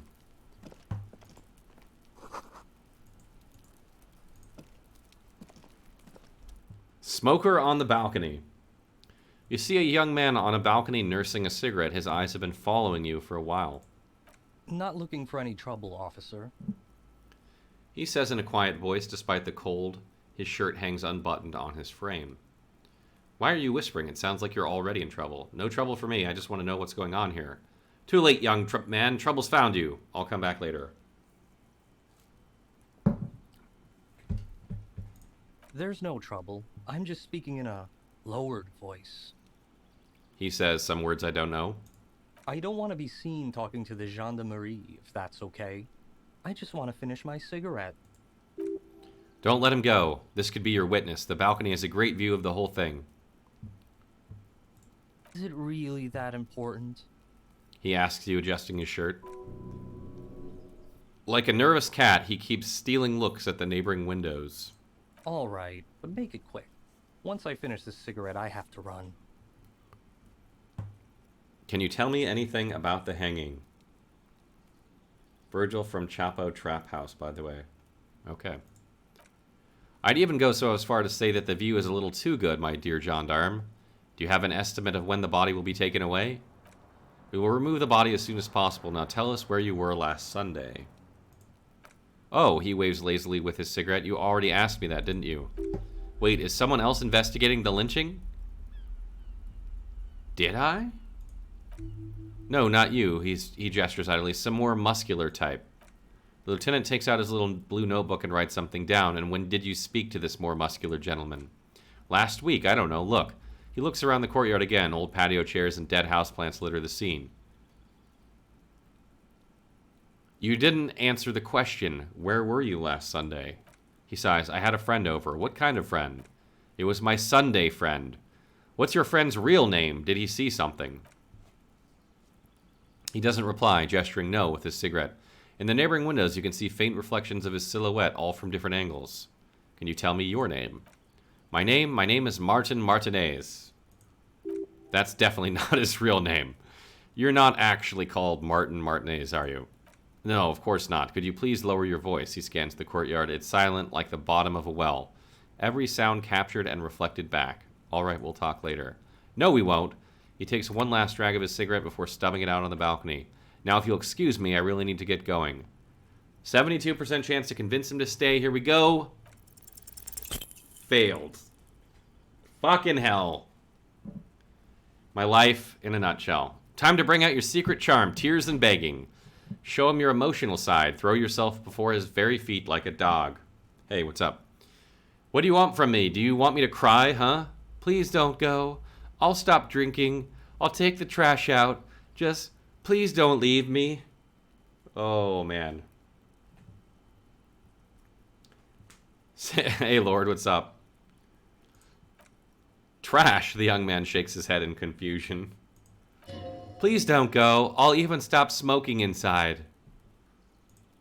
Listen, I really have to go. With a flick of his wrist, he sends the extinguished cigarette sailing over the rail. Good luck with the investigation. Great, we fucked that up. 72%. And we fucked it up. Pretty sure we needed that guy to get in. He's gone. The lieutenant puts away his notebook and turns to you.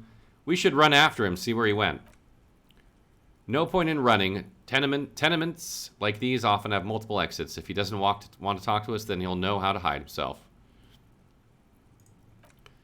He could be a witness, him or his Sunday friend. Either way, we need to look into that muscular type who's asking about our case. There has to be a way of getting inside the building. Let's go and check out the door near the pier again. Once we found a way in, we can ask around for his apartment. Okay. There was something, if I got close, I had like a blue earlier. What was it? What was that? Yeah. No, it's not there now. Thanks, Dia. Appreciate it. Appreciate it, Dia. Thank you. Sometimes, this is the story of my playthrough. Right now, I am a inexplicable feminist who's a communist, a hobo cop, who's a racial supremacist, a volumetric shit compressor, and is his own worst critic.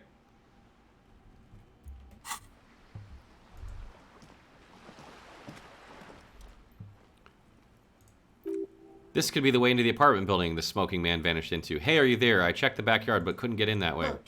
We've had enough problems with bums and drunks and thieves loitering in the hallway. You have no business here. 72%. What do you guys think? Convince her that you're a real policeman. Kim is here, and Kim confirmed you are an officer. I feel like I have no chance of succeeding.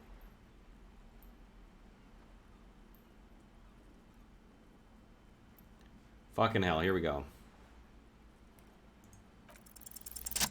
Boom!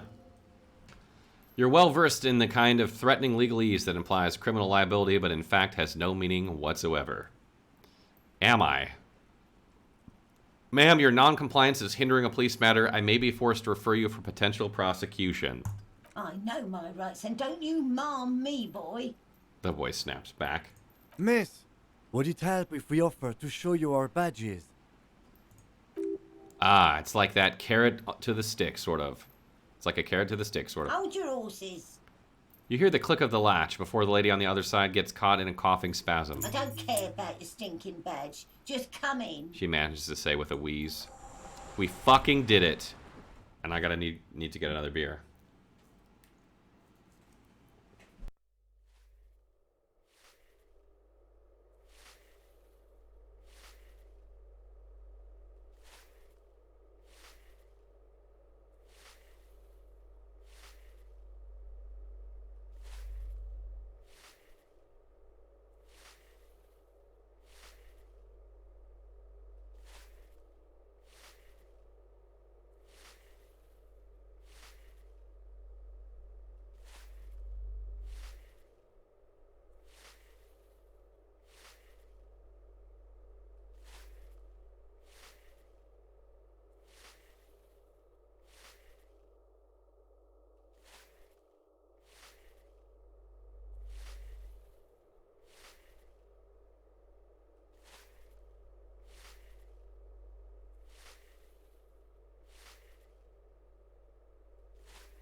Oh, right, I forgot we don't even have our badge.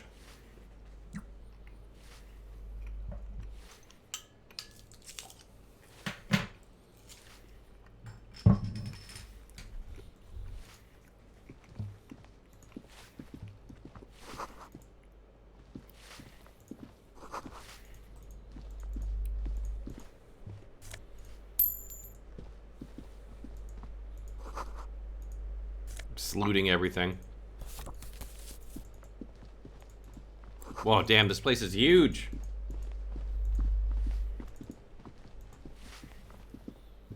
Give me a moment. An elderly woman is leaning on her broom, her knuckles white as bone. She seems to be having difficulty breathing. The cold never does any good for my bronchitis. She sneezes into a dirty handkerchief. First, I'm the policeman that asked you to open the door. Are you sure you don't want to see my badge? We're not going to ask again. Are you alright? Should I call a doctor? I'm fine, fine. Don't you worry about me.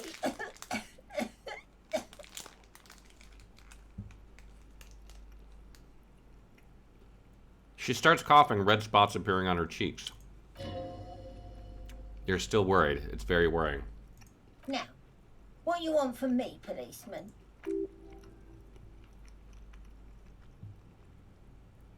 She's the cleaning lady. She knows the floor plan and the residence. I'm looking for a young male in his mid-20s, dark hair, skinny build, a smoker on the balcony.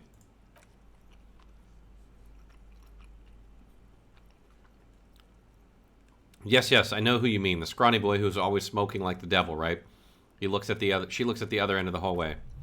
Somewhere in the building, a child starts crying. You hear a radio tuned to a talk show, and someone's taking a shower. What's he in trouble for? No trouble, I just want to talk to him. Do you happen to know where he lives? Talk. The cleaning lady starts laughing, but it turns into a violent coughing spasm. She squeezes her broom, trying to catch her breath. What was so funny about that? He lives upstairs in room 28. Go to the balcony. It's one of those doors there. She points east. He's usually home in the evening. Thank you.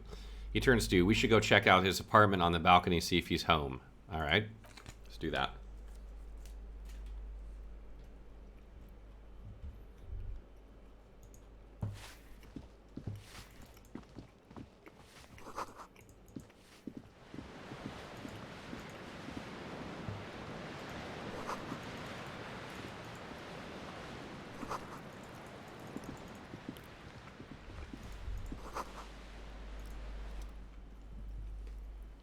What happened here? You can't foreclose on an apartment with a hole in a wall. It will still be accessible through the apartment next to it. That one didn't have a door. Sadly, nothing of great value remains here. Except the stuff in the fridge. Indeed! Logic agrees. We raided a fridge of an abandoned apartment. I'm not eating your chocolate facts.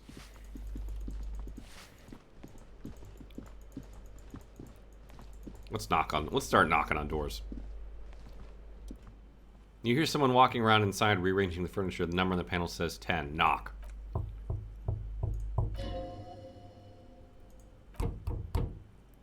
Who is it? Demands a female voice. This is the police. Open up.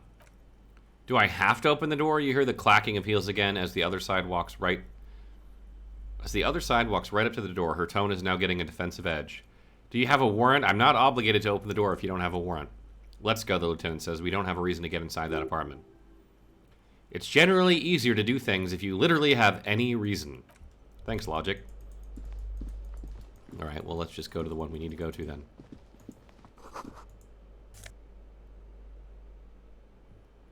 Salted egg flavored chips. Oh, did we get new sunglasses?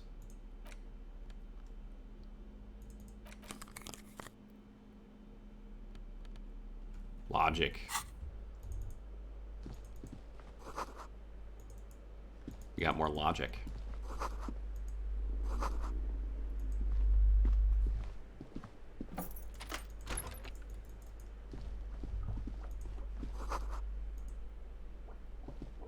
We're just looting shit. I have a hat.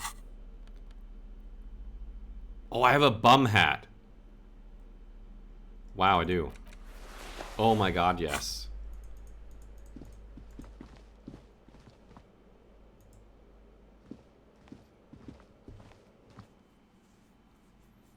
This is Disco Elysium. It's sort of like a dark humor cop murder adventure.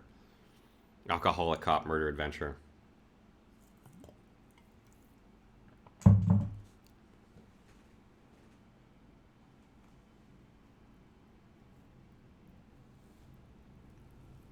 Yeah, I actually have the hobo cop trait, so I am actually a homeless cop.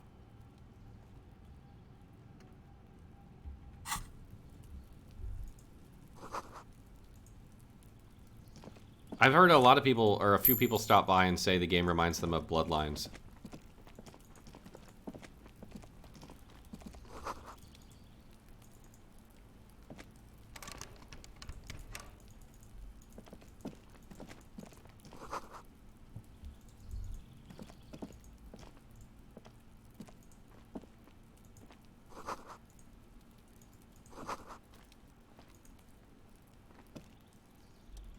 The door is made of metal and appears to be reinforced. Someone here really values their security. Yeah, this is the hobo build. I'll have it up on the website later. That's a joke. Number 28. This is where the cleaning lady said the smoker on the balcony lives. Let's see if anyone's home. Knock on the door. No one answers. Looks like the young man we're looking for isn't home. I think our best chance is to catch him in the evening. He looks around, taking in the cold spring air. He should return tomorrow after we have finished our day's work. How about 2100? Sound good? Sounds good. Tomorrow, 2100. Tomorrow, 2100, right here, apartment 28. He writes it down in the little notebook. Good, let's go. Damn. Turns out it was quite tricky finding someone in a big apartment building. Don't worry. You'll get him. Remember tomorrow, he's probably gone for today. Alright, thanks, logic. My logic is talking to me.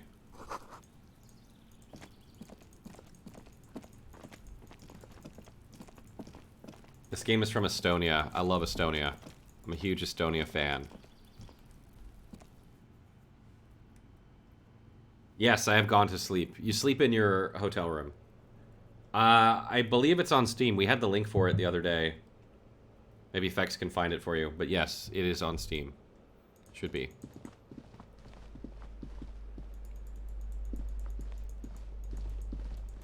Let's just knock on some more doors. It's a solid lump of metal, but the shackle is deeply corroded. A solid pair of chain cutters would make short work of it. Better whip out those cutters. You won't get far. Use the chain cutters to cut through the padlock. Okay, well, let's equip the chain cutters.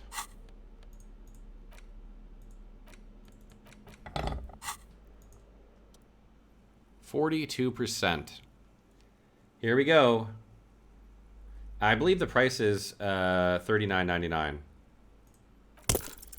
Oh, we succeeded! Fuck yeah! The shackle snaps like a twig, and the lock falls to the floor with a little thud. It should be possible to enter now. After you, detective. No, after you, detective. My character's health is extremely low.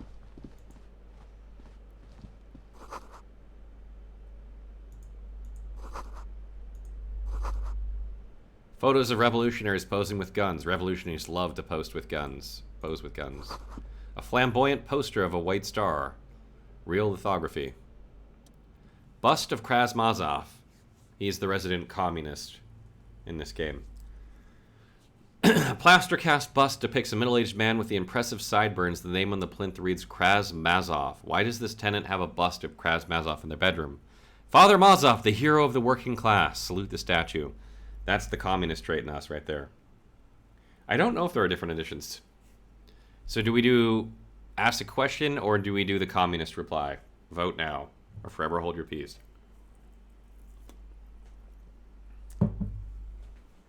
Two. We're doing the communist response, isn't it? Yeah. Oh, shit.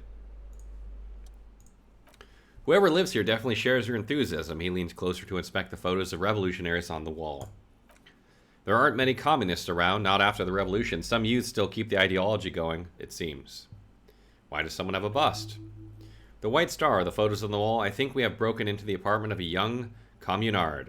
He looks around before mumbling to himself, how fitting.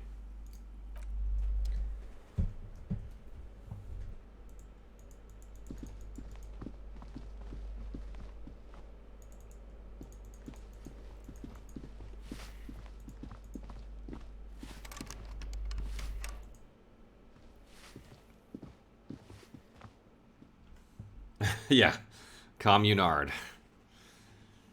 That's a great word.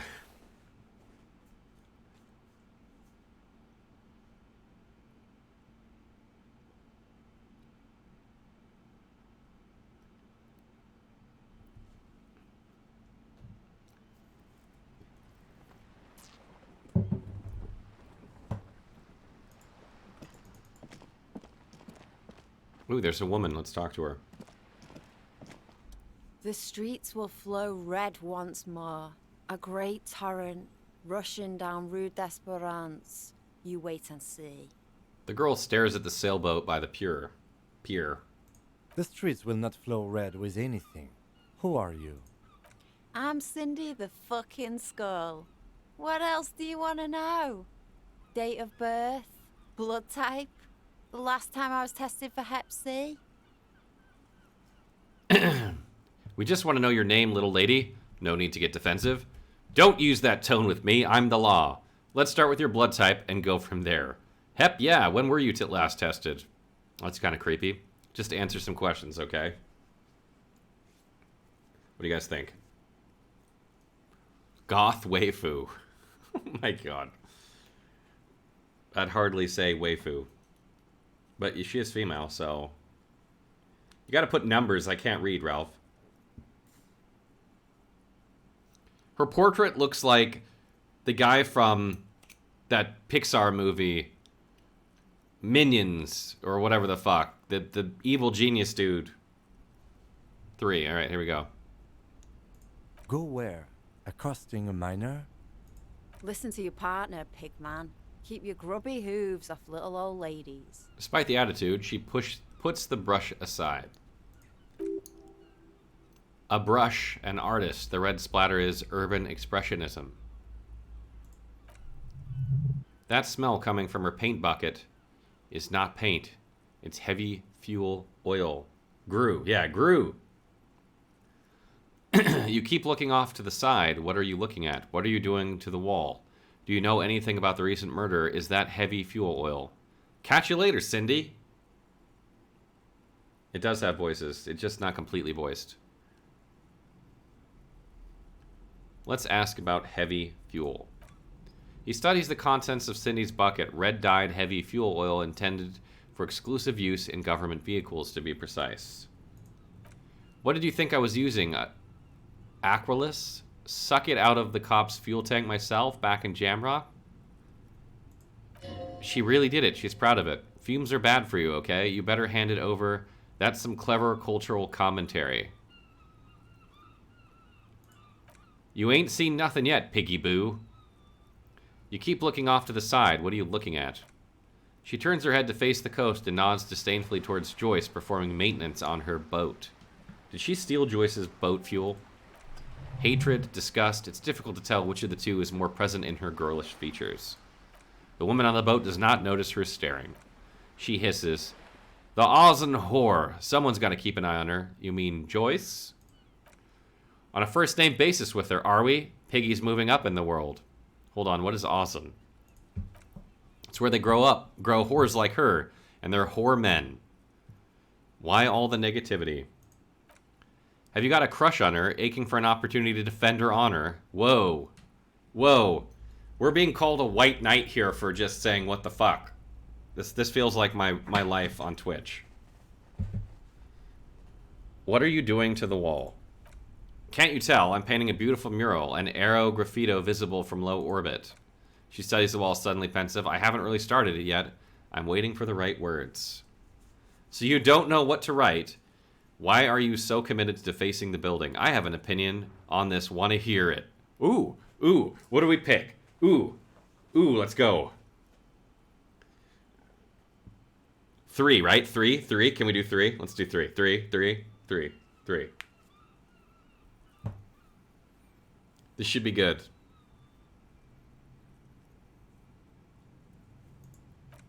Yeah. I love public art. Don't mind us. Keep doing what you're doing. I'm gonna have to stop you. This is hooliganism. Actually, I don't have an opinion. I lied. Well, that is not what I expected one of the response to be. If you have the communist perk, you must speak with a Russian accent. But I have other perks too. You know. We're going 3 again. We just fucked with her. All right. Lying is cool, I guess. She absentmindedly paints a red streak on her left cheek. Wow, she's insane. Do you know anything about the recent murder? She wrinkles her nose. I ain't no snitch, Pigstein. Go forth and forage in someone else's shit. No shortage of squealers in these parts. Actually, there is a shortage of people who talk to us in a normal, calm, informative manner. We weren't put on this earth to make your life pleasant, fucko. Oh my god. This is amazing.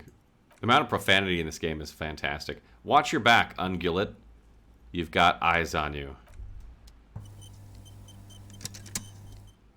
Why does art inspire you so much? It does, yes, but what is art? Oh shit. No, art is for arrogant blowhards. Why am I getting this? But what is art? Excellent question. Art is a diverse range of visual, literary, auditory, and performance creativity. It's an expression of imagination and technical skill. Additionally, it's history, criticism, and pure enjoyment. In short, art is the highest form of human communication, representation, narrative, emotion, and agency intertwined. Would I fit into the art world, I mean? Have you looked in the mirror lately? You have the exact features of a savage art critic, with that beard and those clothes, disheveled and prophetic. Perhaps you should try to critique architecture, too. Hold on. Architecture is also art? I guess I have been feeling critical lately. That stupid architecture is stupid. Are we going to get an art critic perk? We might get an art critic perk. This would be amazing. I'm a hobo cop art critic. I have fingerless gloves and a beanie cap.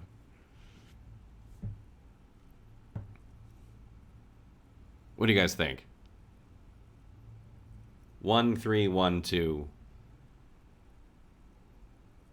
1. All right. Let's go 1. 2. We're 2? All right, we're doing 2. Yes, you seek substance, no vapid representations and reproductions of social mores, as made manifest in stubby biennials. We're talking real living art here. Become the art cop. Half art critic, half cop. Wait, but don't I have to be 100% cop to get the case finished and all that? Okay, if it's 50% art critic is what's needed to free me from rote repetition, so be it. Art cop? Are we going art cop? Art cop. Thought gained. Actual art degree. Exactly. It's not only your duty to only catch the criminals of the street, you must also apprehend criminals of the printing press and the gallery, the trite and derivative artists and writers of the world. Go ahead and provide savage criticisms, art cop. The world is yours to rip to pieces and reassemble. All right, we have the art cop perk, which we need to internalize at some point. Yeah, it's another... it's another capo type, the worst one. The most savage and brutal. The art cop. Nothing is good enough for him. Everything is shit. You have to employ an armada of adjectives to depict and demean the mediocrity of the works and visual institutions around you. Really flex that critical muscle until the vocabulary for punishing mediocrity becomes second nature. Here we go. Alright, well, when I get a level up, I will internalize that. An actual art degree.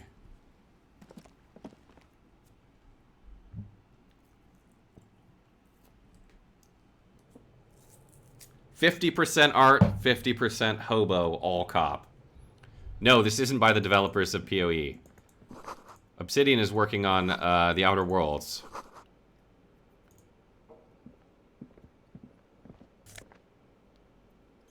Pour le homme l'aubergines. Ooh, we need more electrochemistry. Electrochemistry is amazing in this game. Yeah, look at them pants. Sexy. The pockets of these new jeans are perfect for sticking your hand into. Makes you look cool, calm, and collected. As your hand enters the pocket, your fingers brush against something soft, yet crinkly. Take the item out.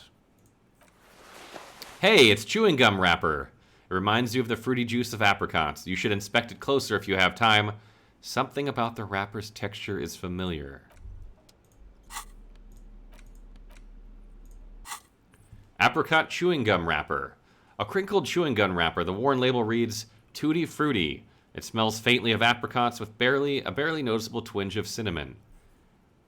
Why do I even care about this? Good question. There is no answer or secret phrase written on the inside of the wrapper, yet you're drawn to it.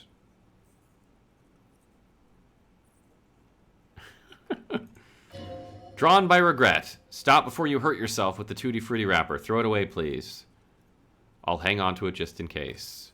You carefully fold the wrapper into a square before putting it back in your pocket, lovingly even despite of the strange feeling of regret. Okay, we have an apricot chewing gum wrapper. What every hobo art critic cop needs.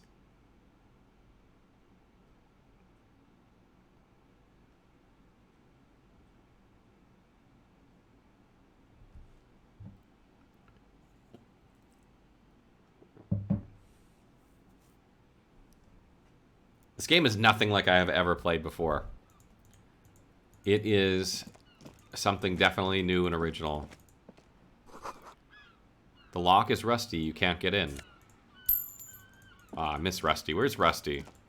Hey, up here, Piggo. I don't like being keep getting called Piggo. This game, brah. This game has a bra. It's bra. Bra.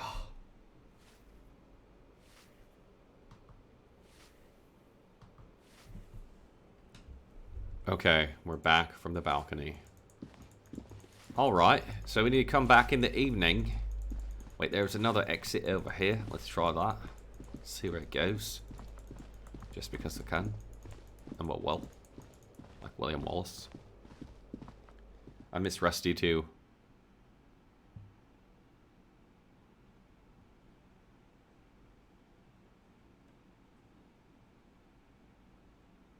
Can't you give her a sick burn with the art degree? I need to internalize it, and I have to level up before I can internalize it.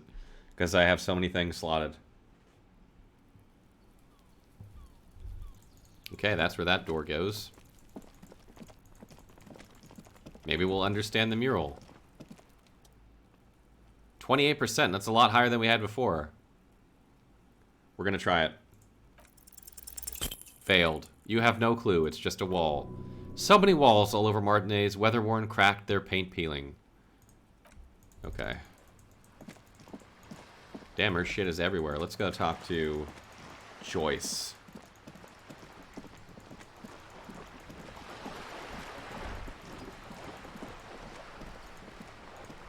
You're back. Good. What can I help you with? I spoke with a lorryman at the roundabout. Oh, the contrary, officer, she smiles. There are yet camionneurs you have not talked to and don't look so surprised. In a time like this, it would be strange if Wild Pines didn't have eyes on the harbor. I suggest you go back and canvass for more suspects. Fuck you, Joyce. Fuck you. She has such a fucking demeaning British accent. It's just like, I am superior to you. You can suck my dick.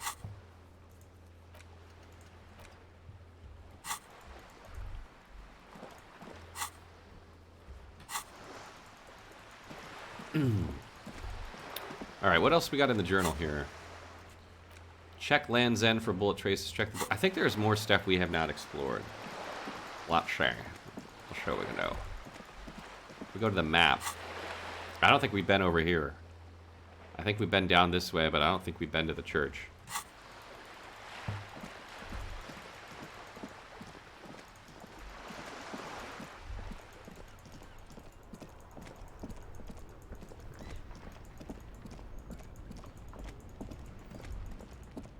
Oh, what is this shit? Alright, this guy's selling stuff. Never mind. You keep coming back. That's good. Never mind. I don't want to buy shit. I need to save my money. Alright, we need to get the fucking bridge to work. A rusting control panel with loose wires dangling out from the hole where an indicator light used to be and the mechanical lever sitting in the middle. This panel usually closes the water lock, turning it into a bridge and lets you cross a canal, but there is a crashed Samar and butter sign in the way. Pulling the lever probably won't do anything. You pull the lever all the way up until the metal clicks against the contact pins. You hear a soft clunk. Then, nothing happens. Push it harder. Nothing happens. A cold gust of wind blowing in from the sea interrupts the silence of the situation. The lieutenant turns himself while staring at you. A spring brings the lever back to its original position. You still need to close the water lock to get across the canal some other way. Wasn't there a sign over there saying functionality will be restored on Wednesday morning? Okay, Wednesday morning. There's no character creation. So your character portrait at the very beginning of the game, you look into the mirror and you make some decisions, and depending on what happens is what happens with your character portrait. There's some checks that you pass or fail. I ended up looking like a pervert because I failed all the checks. Apparently this is a sexy look, and then I had to try it out on the first person I ran into who rejected me. New skill point. There we go. Unlock.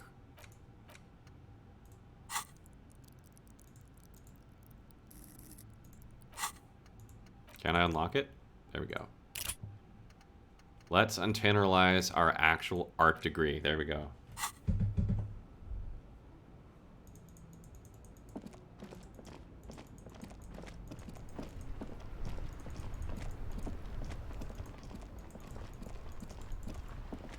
Let's see what we can do here.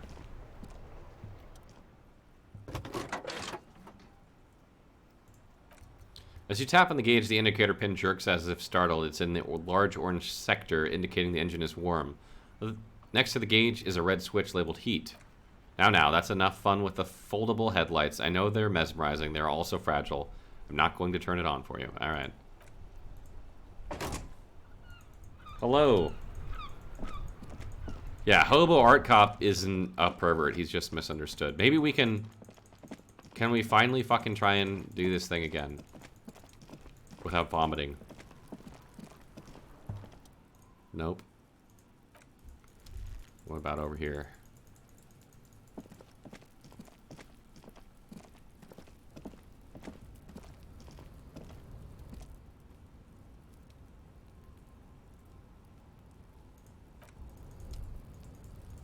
Can't go through that either. Alright.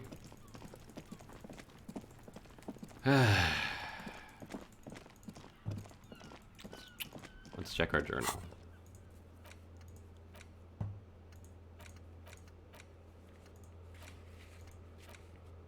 A working class woman said that you're a bit of a cockatoo. What if it's true? Go read up on cockatoos in the bookstore. Maybe you'll discover something new about yourself as well. Turn to Clasha after doing the autopsy. Okay. Ask Clasha about Sunday night. When Kim's not around to stop you, ask Clasha about what she heard from her room the night before you emerged into reality.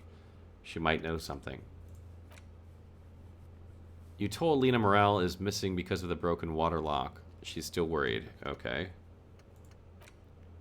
Interrogate the drivers about the smuggling. Let's go see if we can find the smuggling. You know, I don't know if you can use drugs to get another go at the body or not.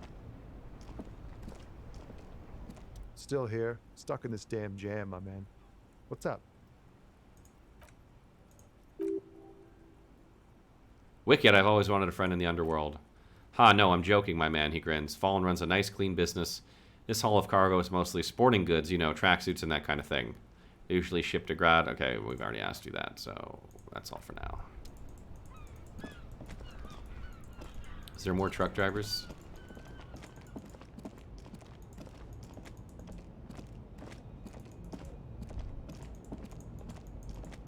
There's no real combat, no. The gameplay is kind of like I don't know if you guys remember the old Sam and Max games or the Fate of Atlantis game from Indiana Jones. It's kind of like that. If you want her attention, you may need to be more forceful. Snap your fingers twice. Where am I? Who are you? Like a magician recalling a subject from hypnosis, you've jolted her back to reality. The smile on her face has disappeared, replaced by the wary aspect of a cornered beast. Oh, you're alright, ma'am. You are out of it. Never mind. I remember now. I'm still stuck in the traffic jam.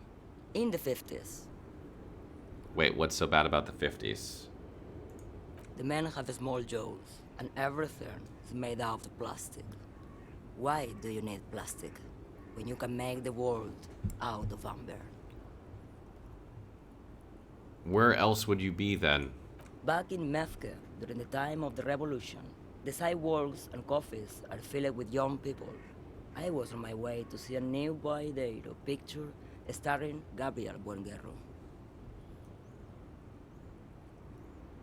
Well, the combat is handled through dialogue. That's how you take damage. This is Disco Elysium.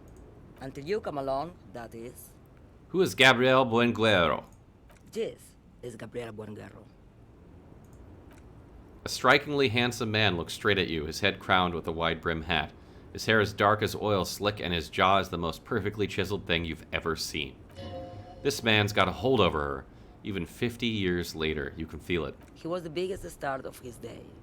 Girls used to faint in the aisles of the cinema whenever he came on the screen, and schoolboys used to memorize all his lines. She leans back, savoring the world she's conjured up. In all likelihood, it's a world that's only ever existed in her mind. Why not, Herife? It's not like I have anything better to do in this hellhole. She settles back against the railing of her motor lorry. Behind her, mountains of memorabilia, photos, knickknacks line the dashboard. There's something off about this woman. Tell her to show you the soles of her boots. Maybe she was at the hanging somehow. Uh-huh.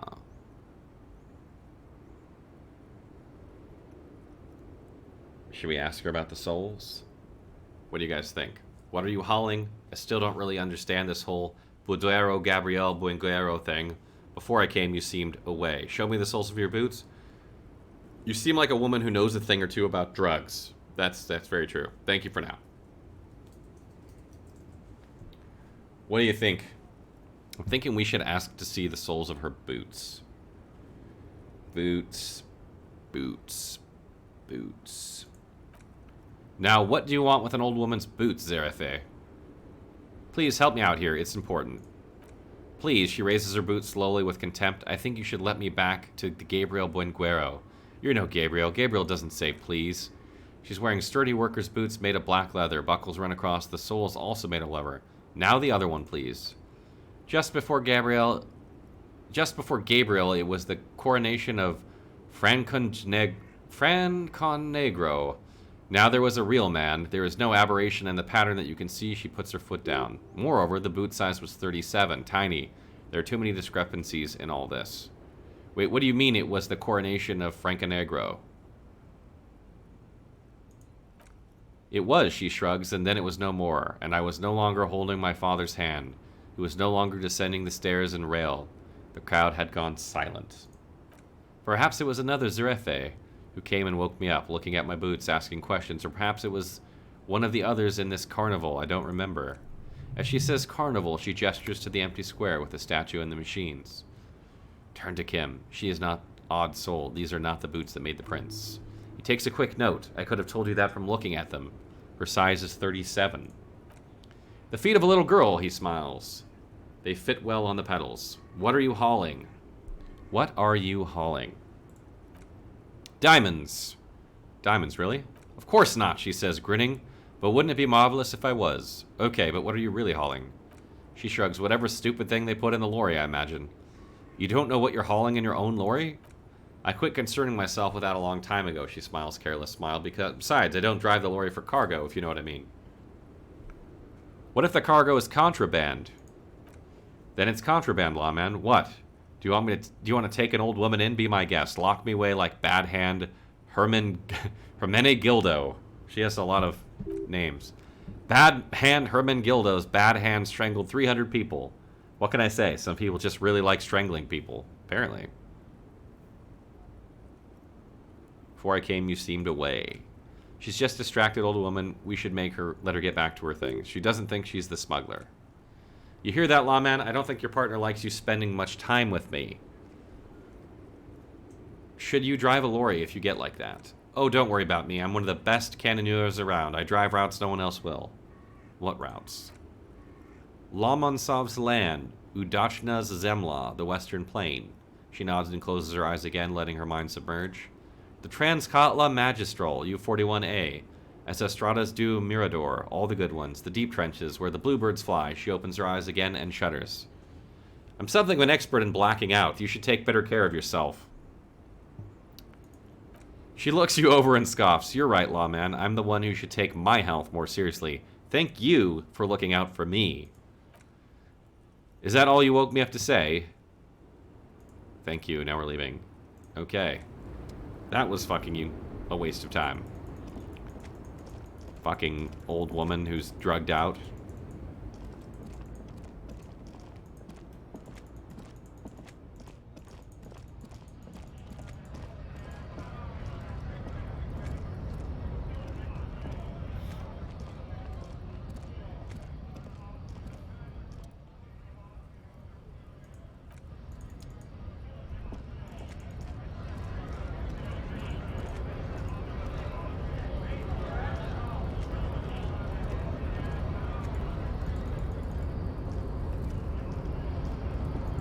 Hola, Wandering Man.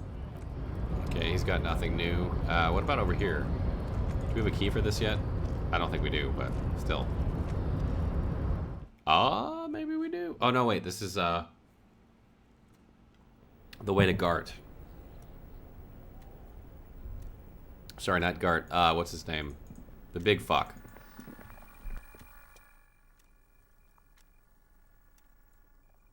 Ooh, here we go. 42% chance. Oh, successful! Your fingers run over the dial pad. 005. That's the dialing code for Evacall. 4952. And a moment of hesitation before entering the final numbers. 993. Calling. Calling. Still calling. Then, a crackle. Someone picks up.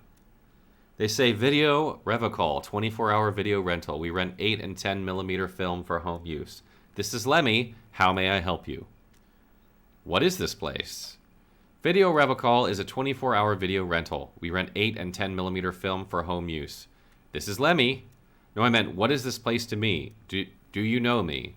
Why did I call you? Maybe you called to extend your rental period. Do you need extend your rental period? My name is Harry Dubois. Do you have anything on my name? Let me fire up the machine. Keys are being pressed in the background. Dubois, Dubois.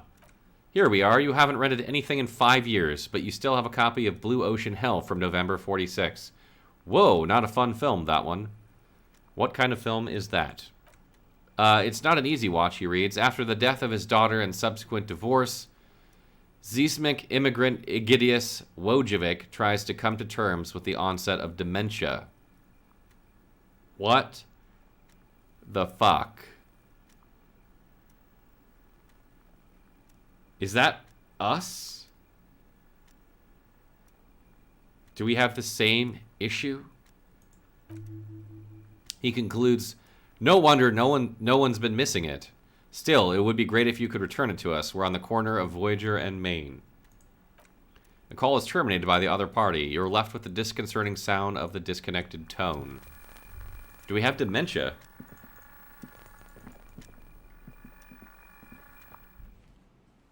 It's a scary thought, isn't it?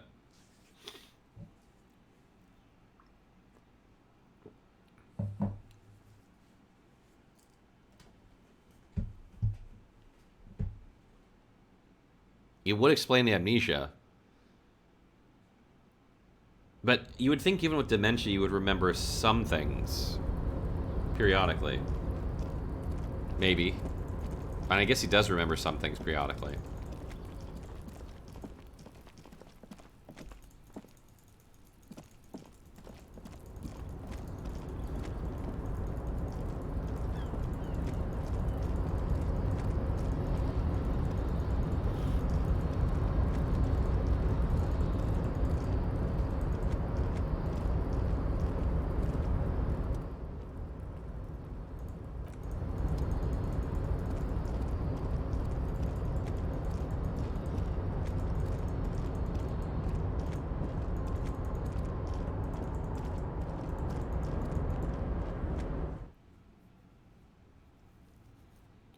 Short on money, equip a plastic bag, collect bottles, and sell them at Frit.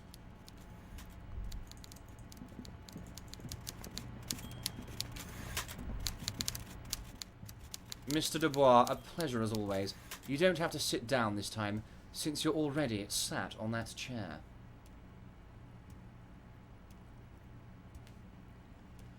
It turns out the strikers are being served an alcoholic brew. I made it even stronger. Hello. I don't know what that means, Harry, but I love it, he chuckles. I love your initiative. Knowing you're out there keeping things running lets me focus on the big picture stuff. Don't even tell me what's going on. Alcoholic brew, stronger, stopped its strike. I'm just gonna let you surprise me, Harry. I always think Harry Potter when we say Harry. I'll never not think it, Harry. I met Joyce, the company representative. Oh, that's very nice. I haven't gotten around to her yet. I'm very, very busy, you see. You adjust a button on a sleeve. I hope you're getting along. One thing I just want to make clear, Harry, is that this is not some kind of union versus corporation situation. Everyone is just pals here. Just pals? Yes, we're all trying to do what's best for Montanese, his smile widens. Don't feel like you shouldn't work with her just because you and I are such good friends. I'm not a jealous guy. I'm not a jealous guy. Whoa, that's so nice of him. Suspiciously nice. Are you sure? I find it a little odd. I told Joyce that I met you. What happened to the previous negotiator, Mr. Gaumont? Joyce said the previous union leader vanished under suspicious circumstances. Everard, Joyce seems to think the union is lowballing her. Why haven't you let her in to see you? What do you guys think? You're a wizard, Mr. Dubois. I like that. That's good.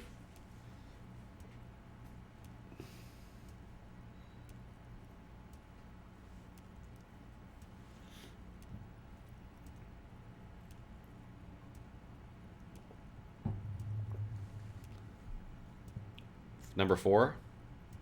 6. 1 vote 4, 1 vote 6. Do I hear any other votes? 4. 4. We're going 4.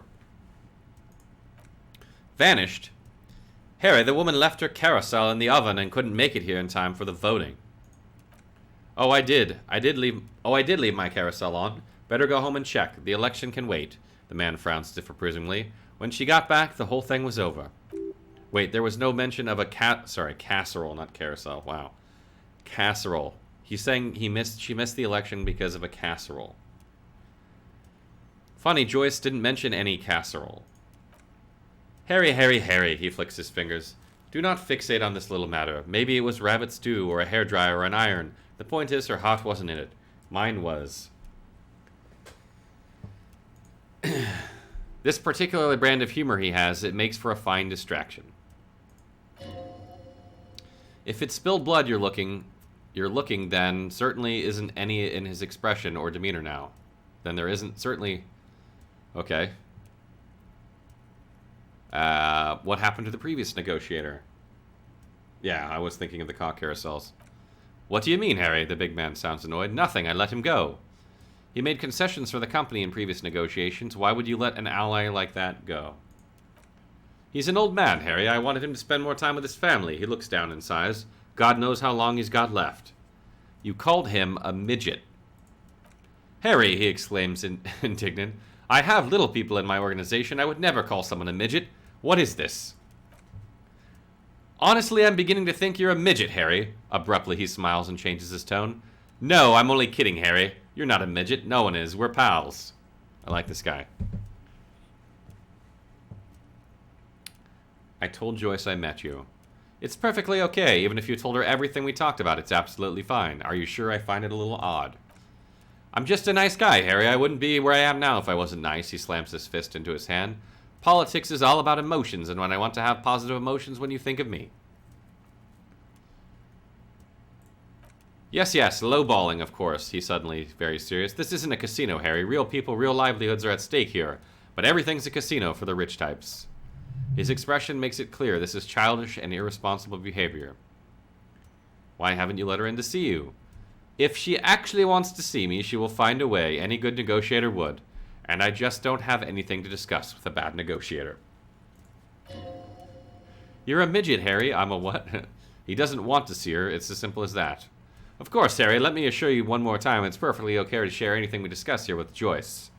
This is completely transparent organization. I have no interest in what she is doing, but I myself have nothing to hide. Your business is your business, and I respect your privacy. Just remember, none of this, he makes an all-encompassing gesture, is secret. Tell her about all of it. My brother's picture, my singing swordfish clock, he looks around. Tell her how overweight I am and how I'm helping you find your lost gun. Tell her about everything. Everett doesn't mind. It is rather interesting to tell people things about each other, isn't it? It was nice telling him about her right now.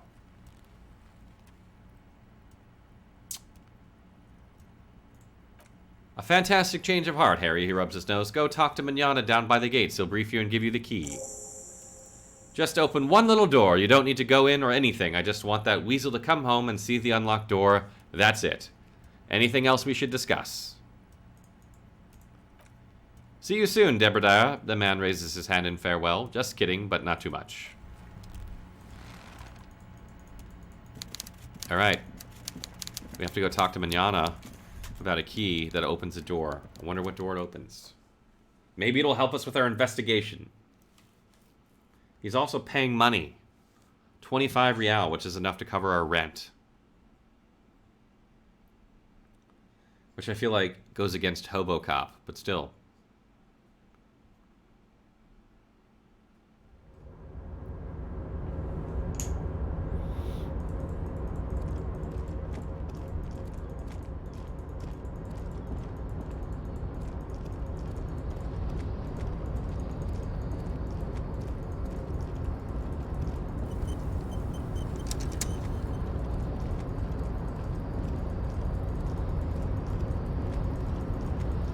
Hobo cops gotta pay the bills too. Da na na na na na na na na na na na na na na. He's Hobo Cop. That's a pretty good rendition of RoboCop's theme song, by the way. Fucking RoboCop, that's an old movie. Jesus, what is that, like 1989? I don't know how far I am through the game, actually. Yeah, early copy. Yeah, pay bills for the cop part, not the hobo part. Most checks have secret difficulty modifiers. Talking to the right person can reopen a closed white check.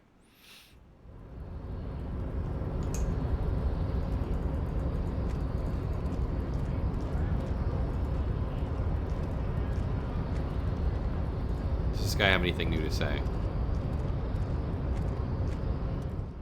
The unpromising race pupil returns. Why are you not with the Hardy Boys? I am not the first line of defense. I am the last. He looks toward the coast defiantly. In addition, these so-called Hardy Boys are an effeminate clique of bodybuilders. Their company is spiritually degrading. You pick up on something artificial in his tone, like he's putting on an act. This is unlike him. He is usually more himself. What have you got against them? Fine. They have recently fallen under the influence of a possibly sexually perverted female vagrant and a narcotics peddler. It's shameful. I think we finally internalized rigorous self-critique.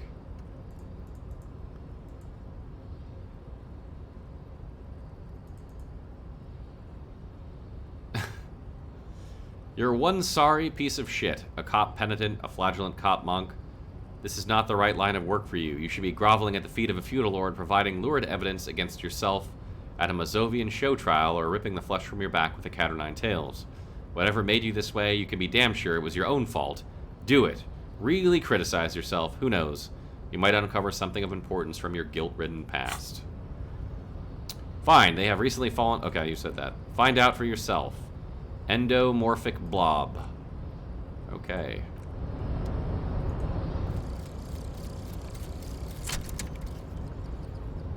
Rigorous self-critique. Here it is. Hard facts from the man you are. You once jerked off in the locker room and were caught. You held a young woman by the arm and kept her in your apartment for 20 minutes against her will. That's right. These are not flights of fancy. These are real deeds, Harry, emerging from the darkness of your past. You tried shooting a fleeing suspect in the foot, but hit him in the pelvis, crippling him for life. And above all, you let life defeat you. All the gifts your parents gave you, all the love and patience of your friends, you drowned in neurotoxin. You let misery win, and it will keep on winning till you die or overcome it.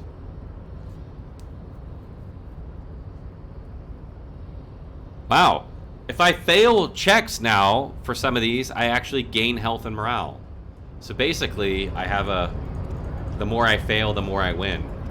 Here's how losing is actually winning. This is amazing. Because I'm a loser, baby. So why don't you kill me? Everett asked you to open the basement door behind the greenhouse in the backyard to intimidate the occupants.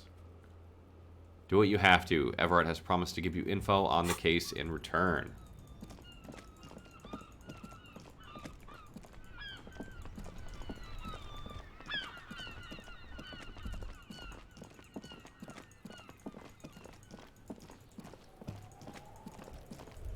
I don't know if... Well, is this the... This isn't a door, is it? Nope. The graffiti... I already failed it, though. I don't know if I can fail it again right now. Do I recommend? Absolutely. This game's amazing.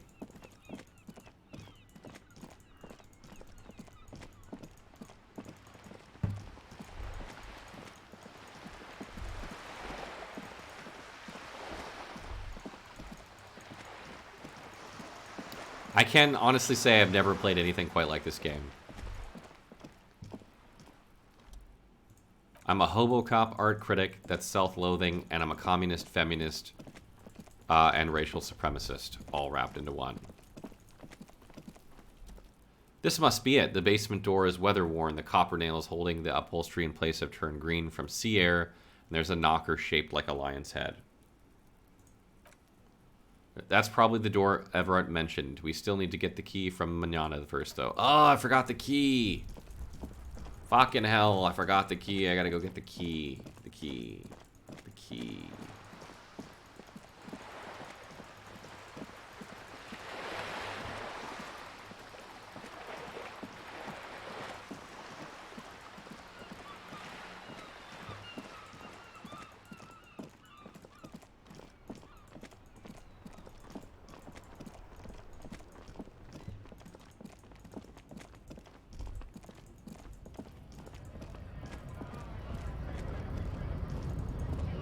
I do play Elder Scrolls Online, yes.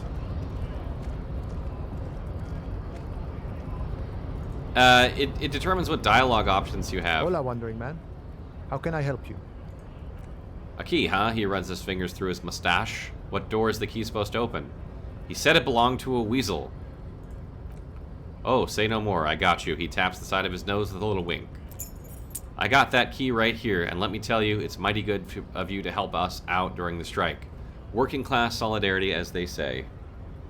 I saw an opportunity and I took it. I'm a hustle grinder.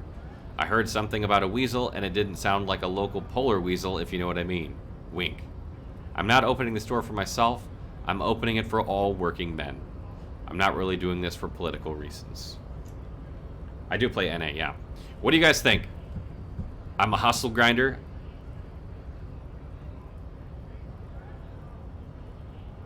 Or a polar weasel? 2? Let's do 2. Polar weasel. Oh, I know what you mean. I'm pretty sure he's actually Occidental, though. So you're going to be committing fratricide, my racist friend. Oh. What you're looking for is a basement door behind the greenhouse that's behind the whirling in rags. That's all I know. Our organization is what you call compartmentalized. It means we keep out of each other's business. Okay, but where did you get the key from? The janitor gave it to me. Nice fellow. We talked about life and things that really truly matter. His gaze wanders off into the distance. None of this mess we're in, this jiving and juggling, what's it for? He doesn't wait for your answer to feed our children, I guess. Anything else I should know about this task? This weasel person, will he be home? He shakes his head. I'm more of the philosophical dock worker. I like to talk about the big picture stuff. Who I am, who you are. What we are fighting for. The man takes a big sip from his flask. He means he's not going to tell you because he doesn't know. But he will shoot mouth with you now that you're working for Everard. Who he is and what they're fighting for is interesting. Actually, do you know anything about the Hardy Boys? Los Ardis, he smiles. They're an independent militant group, a bit too high-strung, but it comes with responsibility. They're sort of like you, preserve the rule of law and all, except it's Everett's law. He takes a swig from his flask. But really, they're just like you. Alright. Got the key. Yeah, I haven't played ESO in a while. I've been playing some new games. I generally hit the newer role-playing games when they're coming out, so been busy with that. September was a big month for role-playing games. It was like really role-play game heavy. We have the Outer Worlds here in about 12 days. And then I'll probably get back to some Elder Scrolls after streaming that.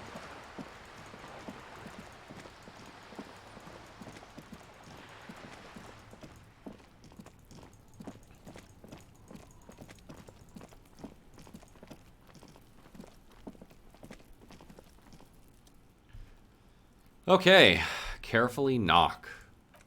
You knock silently, the upholstery muffles the sound. No response comes from the apartment. I guess no one is in. Press your ear against the door. The leather upholstery is worn and rough against your jaw. You don't hear any movement. Lieutenant, what is your opinion of this task we're doing?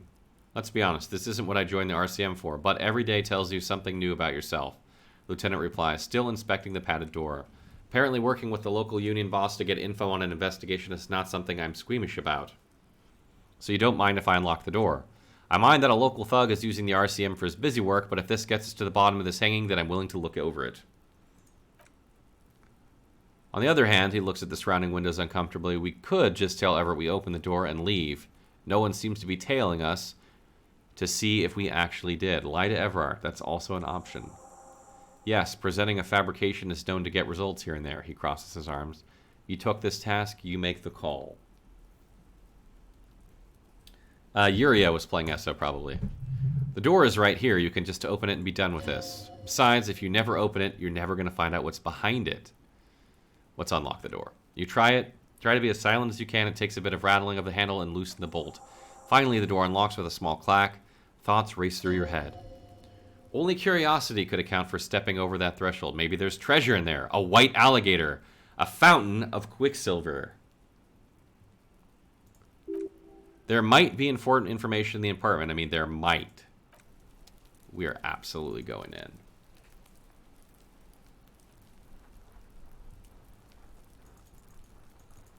I think we're going in. We're trying to go in. There we go. The game comes out on the 15th.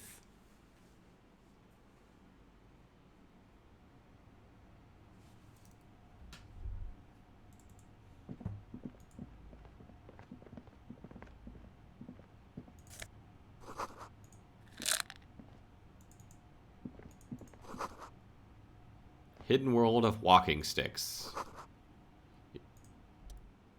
This flag of Revocol, the suzerainty. What's with the sun? This isn't just one sun, but there are little suns dancing around the big sun, the sevenfold sun miracle. What's the sevenfold sun miracle? It's an optical atmospheric anomaly the first settlers saw. Happens in cold weather. 6 small suns around the big one.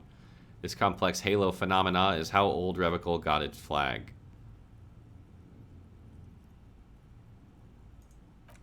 He looks around in the apartment. The tenant is an old-fashioned guy. By old-fashioned, he means very right-wing. Bow down before the flag. Don't bow down before the flag. What do you guys think?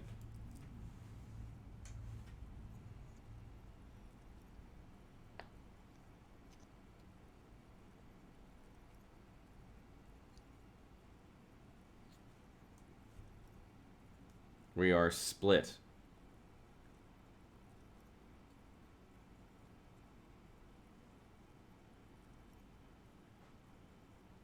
Don't betray my commie thoughts. All right, we don't bow.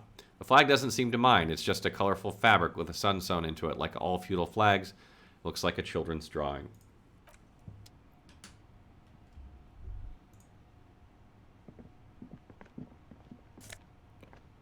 Ooh, we have a dress shirt.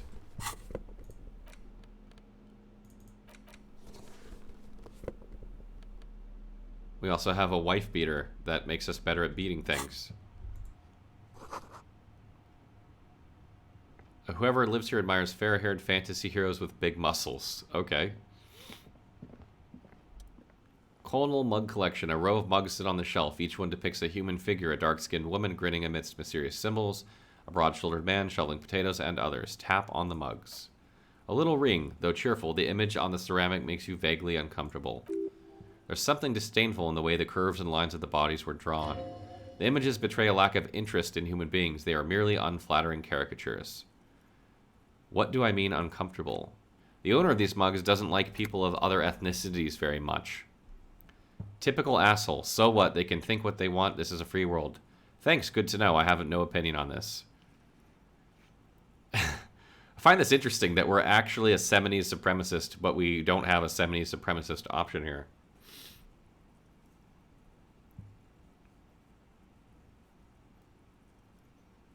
One, two.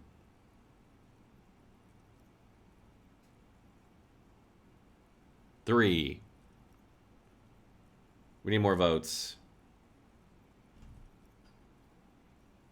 2. I'll probably be playing some Code Vein before the Outer Worlds. Alright, we're going with 2. Of course, so very free. And so fun. Lieutenant picks up one of the mugs and then puts it back down with a look of disdain. I'm beginning to feel better about breaking into this man's apartment. Whip out your yellow man mug and compare. Yes, your broken mug friend would feel very much at home here. The same humor, the same mocking lines. There's the missing tin soldier. The lieutenant looks at the mugs next to each other. Whoever lives here might have used the Whirling's container to dump his trash. And now they've drawn the ire of the Union. The plot thickens, as they say. An interesting little clue. Let's see where it goes. Clues have a way of magically connecting to other clues down the road. Perhaps you should break into apartments more often. Do you really think it's the same person who put the dead man's clothes in the trash? Who knows? The lieutenant opens his notebook. I'm not expecting too much from the clothes in the trash lead either way. It might turn out to be some random local matter, but still a nice coincidence. You could ask Everard who the person is once you've done here. Okay, we're done here. Hey, Big Lone, what's up?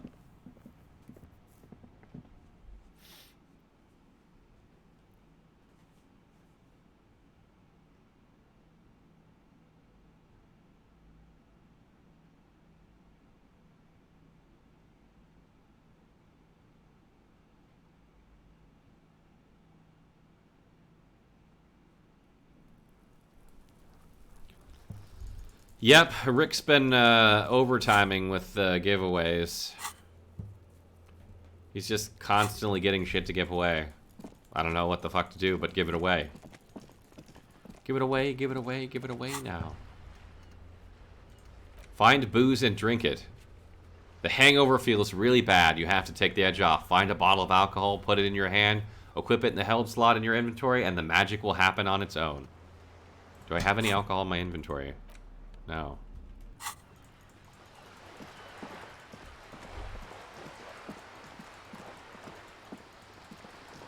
Like, we literally can't give this shit away fast enough.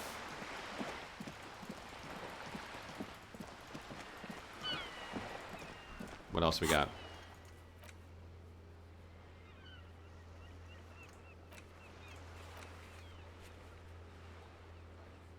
A Man from Heimdall book.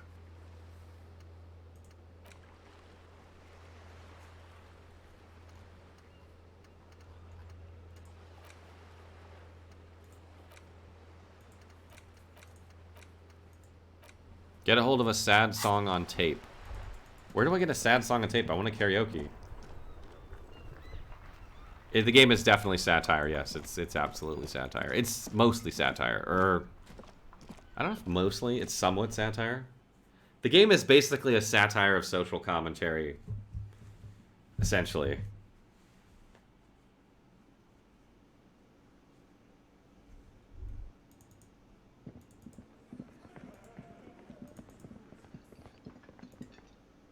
Oh, hello, dear.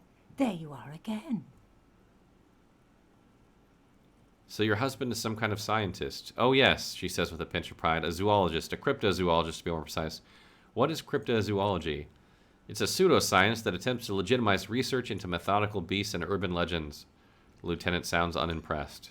That's one opinion, yes, and people are entitled to their opinions. My apologies, ma'am. I did not mean to undermine your hobby. It's not a hobby, dear. It's a subfield of zoology, one specializing in animal species that are so exceedingly rare that many assume them to be extinct or even fictitious.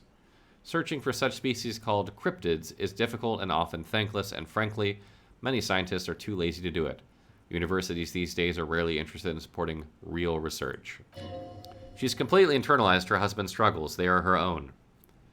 Maybe you could convince her to tell you about some of her cool cryptids. Let's do this. There's really no point in manipulating anyone. She'd be only too pleased to tell you about her work. Go on and ask. Hey, Lena, I'd like to hear about some of the cryptids you've studied. Could you just tell me about a couple of them?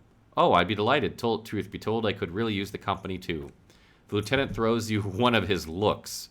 One cryptid, not a couple, one. This won't turn into some kind of cryptid extravaganza. Cryptid extravaganza, I like the sound of that. And I don't, just one. Whoa, tough choice. What's the biggest cryptid? What's the tiniest cryptid? What's the most dangerous cryptid? Is that a cryptid on this pen you gave me? Take out the pen. Are there any invisible cryptids? This has been educational. Sadly, we need to discuss something else.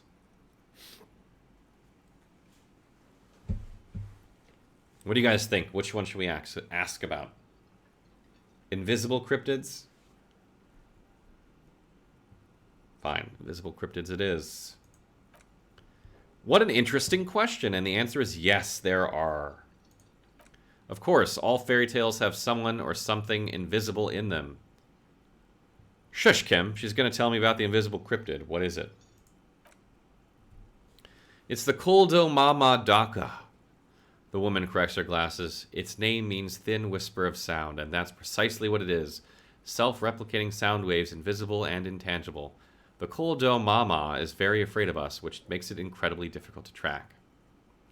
What does it sound like? Could it be here? Look around right now. What evidence is there of this animal being a sound? Why is the Mama Daka so afraid of us?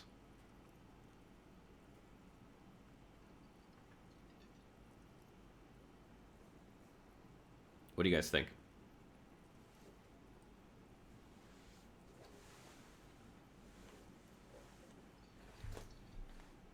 One vote 2, 1 vote 4, 1 vote 3. That's fucking helpful. 1 vote 1, 1, 1, 1. Alright, we're going 1.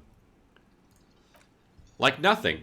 It's such a high-pitched sound that us humans can't hear it, nor can other animals. It could be ringing right outside your window and you wouldn't even know it. Could be anywhere, everywhere, even... The lieutenant looks at her skeptically. Fine, I'll bite. How can an animal be a sound? Many scientists have asked the same question. Some have claimed that it isn't itself a sound, but a tiny corpuscle that emits sound waves. But there's no evidence to support this theory. Alright, we'll go with 2. It could be, she says calmly. As I said, it could be everywhere and we wouldn't know any better. It could be ringing all the days of our lives and nights. That's a sad story, she frowns. A group of university students assisting with the fieldwork and their enthusiasm for the project, and no doubt because they were preoccupied with impressioning their professor, nearly drove it to extinction. Extinction? She nods gravely. They tried to communicate with it and had no other means but sound, so they started sending out sound waves at frequencies they thought might match the Mama Dakas. And what happens when a sound wave meets another sound wave of the same frequency, dear? I have no fucking idea. This lady really should be a teacher. She's really good at explaining things. The explaining things thing. They cancel each other out. Exactly, and these tests were performed so recklessly that when they happened upon the right frequency, well, they wiped out most of the population. Great regret washes over her. A wending cloth. After that, the corpuscles appear to have migrated elsewhere. There have been recordings of anomalies similar to those spotted in Ia, but they've been few and far between. It's impossible to confirm the presence of any stable Mama Daka population anywhere. Of course, the common thread in these disappearance and unfalsifiability you concedes. I like the story, though, ma'am. I'm glad you did, dear. Oh, my God.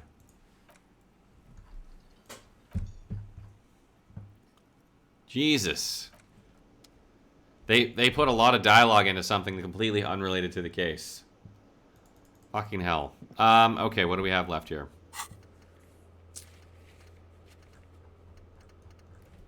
Can I sing karaoke yet? Let's find out. Can I help you? She nicked the phone line. Why? He stops himself. No, fuck it. I don't want to know. I don't want to know why these degenerates do what they do. I thought we had one good guest in the building. He really doesn't like it being Clasha. Yeah, I bet you didn't want it to be her. Well, anyway, mystery solved. I don't like loose ends. You have Lena. Lena is a good customer. Great to fall asleep on. No worries. I hear a lot of people stop by and say they fall asleep to my voice, so I don't I think they mean it in a good way. Hopefully you do too. Yeah, well, she's not a guest, is she? What? The woman chimes in. Did someone mention my name? We were just paying you a compliment and finding out a degenerate from room 3 nicked the phone line. Everything is okay here, he yells and then turns to you. Good thing that guest pays for her stuff on time. I'll forward her the bill and be done with it. Was there anything else? Nope.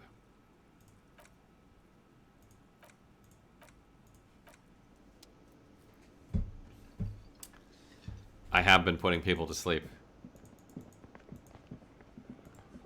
Probably putting Fex to sleep right now. Alright, so I gotta convince Titus.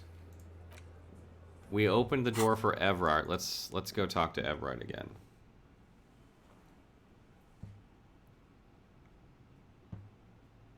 Trying to remember how the fuck to get to Everett. Alright, I remember.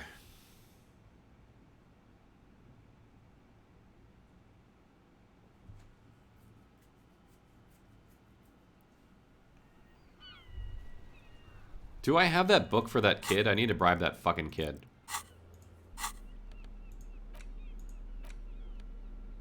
Nope. Let's go see if we... Oh, what is this? What's that? Could it be the Kolda Madaka? No, it's probably just your imagination ringing in your ear. Is it? Is there ringing? Listen more closely. There seems to be an extremely high-pitched ring, ultrasonic. Lena said it was very high-pitched, right? It's like something tickles your ears. Wait, Kim, do you hear a high-pitched noise? Move your head toward the sound. Wait, let's ask Kim. No, I don't hear the kolda mamaka. The koldo mama daka, and neither do you. Of course he doesn't. He's deaf. Listen closely first. There it is again. You're about to rediscover a long-lost species. Keep listening. Must be very close. Maybe, just maybe, it will come toward you. Move your head toward the sound. Oh no! The sound! It's moving away. Somewhere over there. Go after it. Too late. It's gone. There's no ringing anymore. Just the sound of the streets. No, come back, please. Listen more. Oh my god, we gained the thought of it. Keep your ears peeled, then if the species really has migrated to the Martinez, you're sure to hear it again. We now have... Oh. I completed the rigorous self-critique. Oh, I already did that one. Whatever. Okay. Koldo Mama Daka. You heard it. The mysterious Koldo Mama Daka. You're certain that you did. Well, maybe not quite certain, but let's say you're hopeful. Because it would make you very special to be the only human being who can hear this invisible, incorporeal bird, this inanimate whisper, this particle of sound. You're going to have to keep listening. Sharpen your ears. Okay, well that's an actual trait I can get.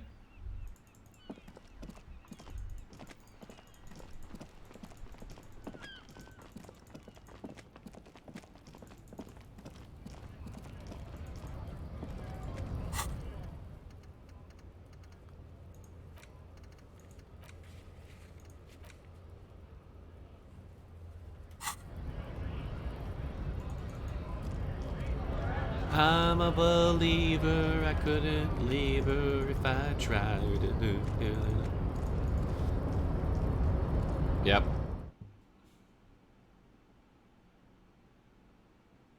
Most people settle for bed after 2100. Interesting. Very, very interesting. You thought it was the game? My voice is a combination of Fergie and Jesus.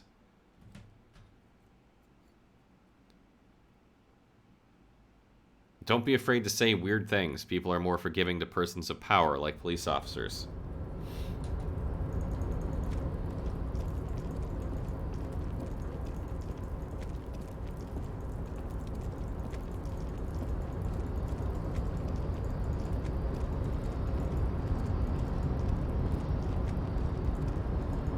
And the cover looks like Joaquin Phoenix.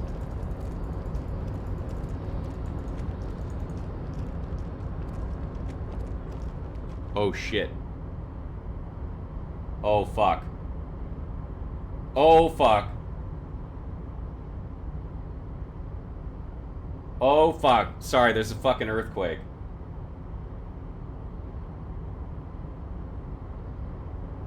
Oh my god, it's still going.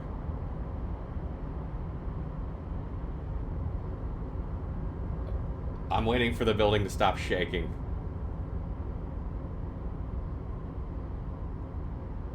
Oh my god. Woo! There is nothing like being several stories up in the air and a fucking earthquake. God damn, dude. I thought I was fucking dizzy for a second. There we go. Alright, we're okay. Woo! Ugh, my heart couldn't take it.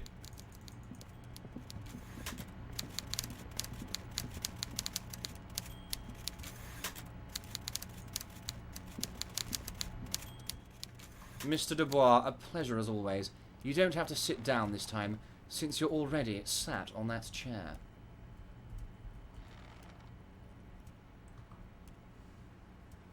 Woo! Okay. Let's see. I opened the door for you. Can we discuss the murder now? Romeo's passed out. He didn't even notice. 70 experience. Fucking A. I'm very glad to hear that, Harry. He says with a smile. One question, you didn't actually happen to stumble in and see what's inside the apartment, did you? He's trying to figure out if you're lying. There is no way to sway this man in any direction. He is unsuggestible and unswayable. Just tell the truth. I may have gone inside and seen the collection of racist mugs. I did go inside. Weasel had the flag of the old Revocol on his wall. The deal wasn't for me to go inside, so I didn't. What do we say?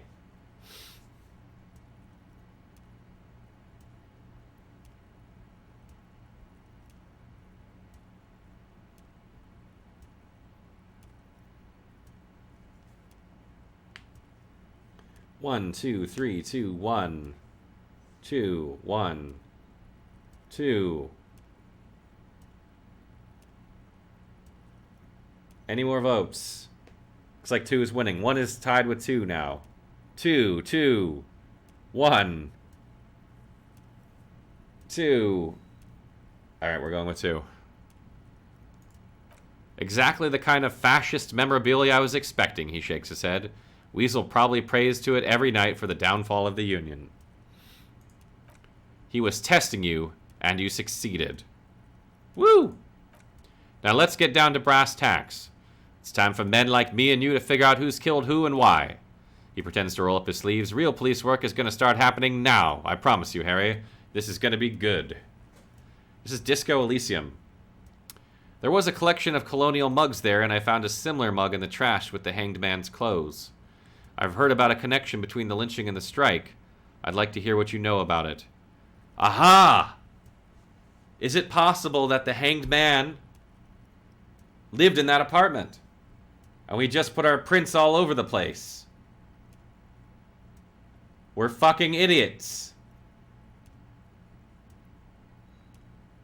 We are fucking idiots. We just put our prints all over the apartment of the dead man's apartment.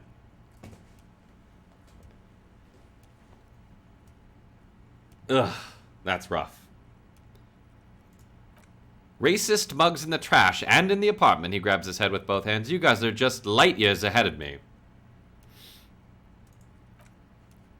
I have so much confidence in the ability of your organization. I'm relieved that you're doing this and leaving me to do what I do best. Helping people with the power of politics. I think this guy is fucking setting us up. I think he's setting us up to take the fall for the murder. Yes, yes. Do you think this weasel is somehow connected to the murder? Oh, no, no, no, no. I don't cross paths like that. He shakes his head, laughing. All I want is for you to succeed in your investigation. I would never complicate things for you. Oddly, it seems to be true. But this weasel might have cleaned up after the killers. Believe me, Harry, he's nobody. Just your basement variety nobody. Can't imagine him being connected to a high-caliber case like this. But he does live nearby. Maybe he's a pedantic weasel. Fascists are known to be neat freaks. I feel like a real detective right now. Harry, am I getting this right? He imitates bashing someone with an imaginary baton. Great technique. You'd make a great sergeant. There's more to police work than whacking an imaginary baton. Say nothing.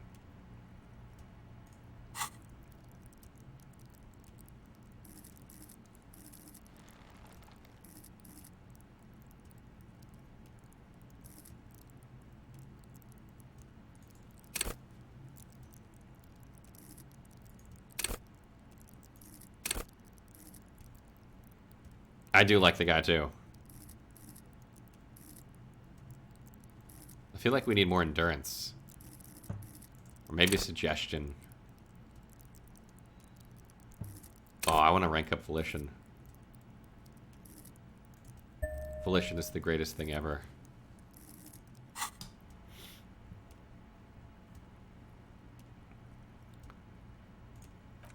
Would he? I'm not so sure about that.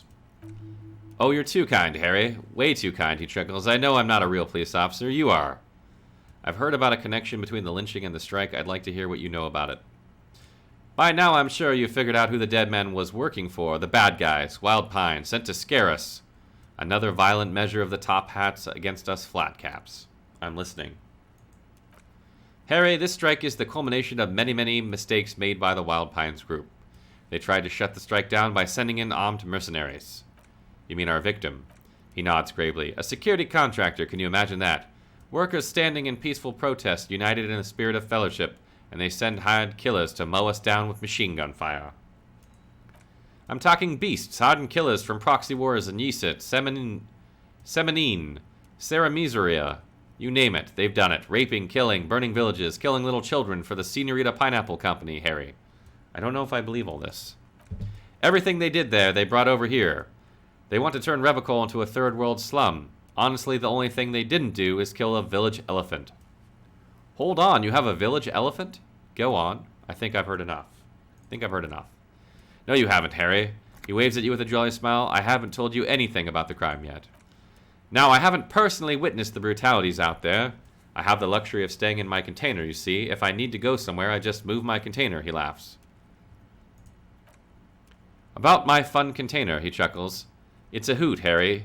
Who knows, maybe you'll be in here next time they move it. It'll be very fun, I promise. Is this guy, like, high? Why is this guy in such a good mood all the time? But enough about me and my container. His face turns serious. The killers of the company hired. I think there were 3 of them, all hardened commando types. One of them got downright suicidal, getting drunk, violent, a little rapey. He shakes his head. Even their own negotiator couldn't control him. That's your boy, the one who likes hanging out in trees. 10 minutes watching this and you'll be purchasing soon. Yeah, exactly, it's that type of game. A little rapey, yeah. By negotiator, you mean Joyce. Harry, he says, ignoring the lieutenant, what you need to realize is we dock workers are not pushovers. We got grit, Harry. The whole neighborhood does. Push us hard enough and we push back. And when we do, he raises his finger, we push to kill. Who exactly did the pushing? There's a militant wing inside the Union, a group of people whose duties don't involve manual labor but peacekeeping in the neighborhood, making sure everybody runs smoothly. That sounds a bit like organized crime. They're likely your guys, he nods to you and the lieutenant. Idealistic people who want to make sure bad things don't happen, and if they already have, well, punishment must follow. Again, that sounds like organized crime. So these idealists killed our victim? One day Titus Hardy, leader of their peacekeeping faction, comes up to me and says, Boss, socialist democratic fervor drove us to take it upon ourselves to kill this beast that was burdening the land. He probably worded it differently, but that was the idea. Sure sounded to me like they killed him, he chuckles. I gave them 2 weeks paid leave and told them to lay low to avoid retaliation. Aren't you worried we might arrest them for this?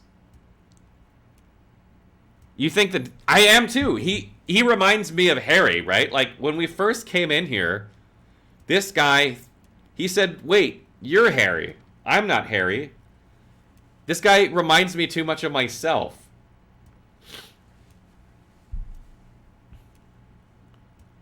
If he doesn't exist, what the fuck is going on?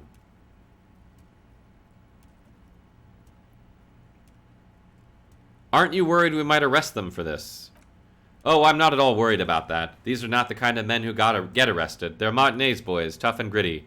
I'd like to see the man who takes them in, he chuckles. Besides, I sent my lawyer girl to look after them. Yeah, it is messing with us. Uncertainty belies his boasting. In the end, though, he believes it, or at least he wants to believe it. So he doesn't want to counter with a narrative that exonerates the Union. But why? So we know he's lying to us, because we know that they didn't do it. How do you know the mercenaries were hired by the shipping company? How do I know? Let me tell you about these people. He slams his fist on the desk. That's their MO. It's what they do. Last winter, some poor workers in Terminal E went on a little strike. The company sent in Sediment, a security contractor. The strike was over the workers' rights to wear protective footwear, Harry. These guys turn up and start beating people. Tell you what, Harry, I wouldn't be surprised if we got the same mercenary company after a little rebranding, and I'm sure as hell not surprised to see an army of scabs under my gates. So you believe the scabs were organized by the security contractor? You said it, hell! The fist slams on the desk again. One of those guys looks big enough to take down the proverbial elephant. Boys like that don't just happen to show up during strikes. He's not scared of them. If anything, he likes them being here. Strange. Yeah, actually, I started writing my review today, hoping to finish it up this weekend and have it out sometime Monday. You mentioned a lawyer girl. Oh, Liz is a bright one, he grins broadly. I paid for that law degree myself, thinking it'll probably turn her all fancy. But hell, Harry, she came back a firebrand socialist. Sometimes she scares me with her zeal. telling about Titus, Hardy, and his crew. Oh, they are simply fine young men, all 7 of them, exemplary union members, always working to advance their position in the local socialist democratic movement, core members. Old Theo used to run them, but things really kicked into gear when Titus took the reins and named the group after himself. He starts laughing. Gotta love his initiative. The game's writing is amazing.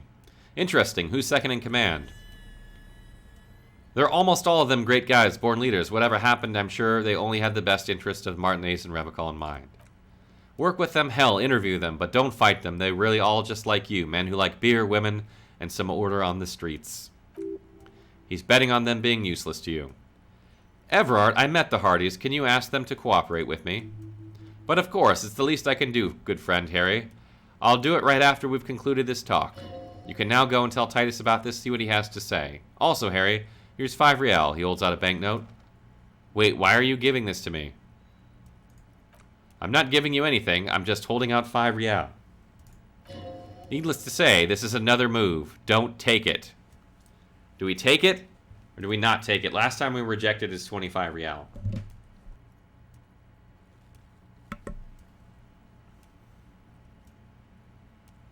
I think the people who wrote this were really fucking drunk when they wrote it.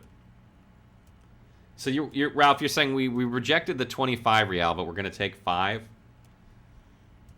All right. Oh, it's toss up. All right, 2's winning, 1's tied, 2's winning. 2's winning. We're going with 2. Oh, I wasn't offering it to you, just holding it out there. He pockets the bill. But I am willing to share information. Was there anything else? That concludes. Was it a good talk? He leans back, suddenly worried. I'm not sure we made much headway here. I was hoping we'd bust the case wide open. Heck, I even wanted to tell you what I really want to achieve with the strike. I don't know what happened, Harry. I wanted you to feel like Mr. Martinez. And of course, I also wanted you to find your gun. Great sadness comes over him. But it's like I can't completely trust you yet. Yet? Yes, Harry, it's like I can't fully trust you if you're not a man of the left, he says, slowly shaking his hand. I want to, but I just can't. A man of the left. So you have to be a social democrat. He's been hurt too much in the past by men who aren't social democrats. I'm not a man of the left. I'm a patriot of Revachol. You're right not to trust me. I take care of me. I'm a hustler. I grind. I'm a money engineer. What's that supposed to mean? I'm more left than you are. This is another corrupt scheme, isn't it? I'm neither left nor right. I do what my heart tells me to do. What do we reply? These are all great answers, by the way. I think we got to go with 3, right? Because that's like our communist talking. Yeah. Let's go with 3. You're saying it, but I don't believe you. You know how it is. Company snitches. Agent provocateurs everywhere. I'm barricaded in this fortress of mine, and I need to get a message out. Will you help me? And what would this entail? Once again, I require nothing unethical or illegal of you. You just need to get 2 little signatures on this piece of paper. I feel like helping him is signing our own death warrant. He pulls out an envelope, and then mail it to my accountant in La Delta. Kim, what do you think of this? It depends. I don't think what we just got from Mr. Clare was very useful, he studies Everard. You're guessing whoever bought your gun shot the mercenary with it. I think we're being set up to be the fall guy, and we're literally playing along with the guy to make ourselves even more likely to be convicted. I don't think we should trust this guy at all. But he thinks it's your call. As I said, it weighs on me heavily. He bows his head in shame, then looks at you and smiles. But once we get really talking, we're going to hand you the keys to Martinez and maybe even help you figure out who's behind the killing. We're going to find out that we murdered this dude and we don't remember, right? That's what we're going to find out. No, I'm not going to do the task. Perfectly acceptable, he smiles. No one's going to force you into anything, but I don't know about the gun of yours. You see, I'm a vengeful man, Harry. Part of how I get where I am is that, well, I can't be quite nasty sometimes. But the good news is, the moment you change your mind and want to look into the matter, just tell me and we'll be buddies again, he smiles pleasantly. The lieutenant eyes meet yours and he shrugs. Okay, fine. Let's talk about the lost gun. Yes, your lost gun. His face turns serious. My best men are on it. They're turning every stone, searching every playground, asking kids, grandmas, everyone.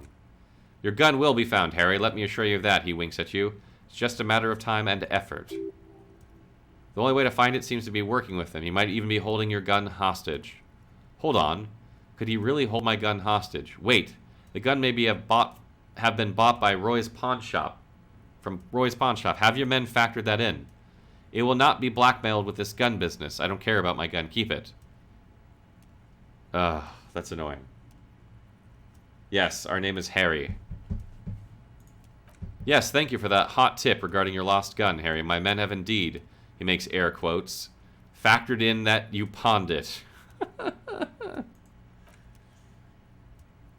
Now please, let the professionals do their job. Kick back, Harry. Relax. I have great guys on this. You focus on what's important, building our relationship for the good of Martinez.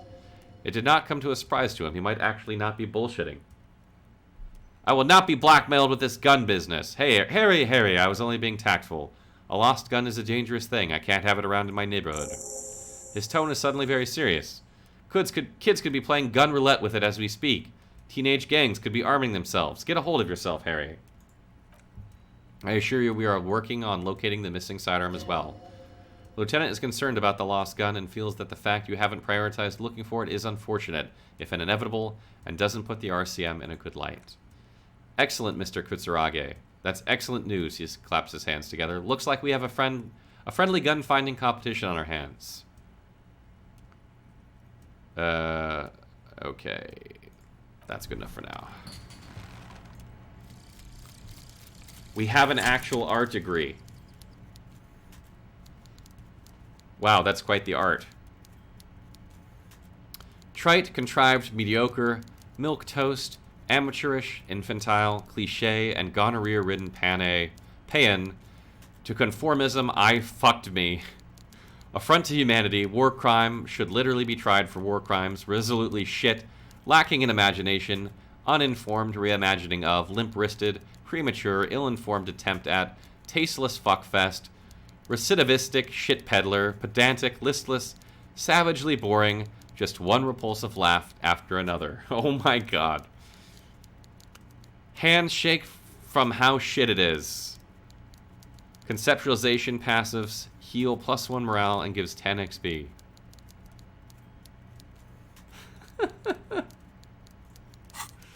Oh my god, that's amazing.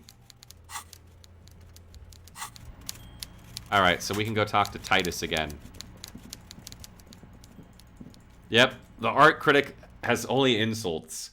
I really hope we get some, like, really amazing insults in our dialogues now. It's absolutely a game worth picking up. If you are a moderately intelligent individual who really enjoys not taking life seriously, this is a game for you.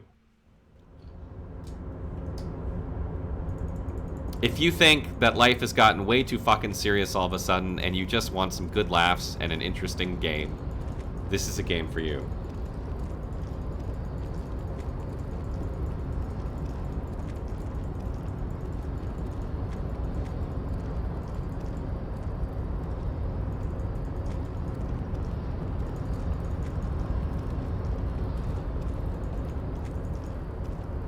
Game of the year. I don't know if it's game of the year. Sekiro came out this year, so that's probably my game of the year so far. But it's very good. It's very good. I just ruled you out. Well, there you go, Slaw. I ruled you out. Yeah, if you get easily offended, if you don't have a sense of humor about politics, then this is not the game for you.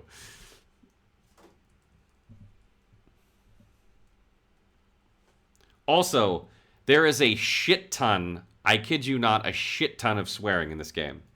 If you don't like swearing, not the game for you.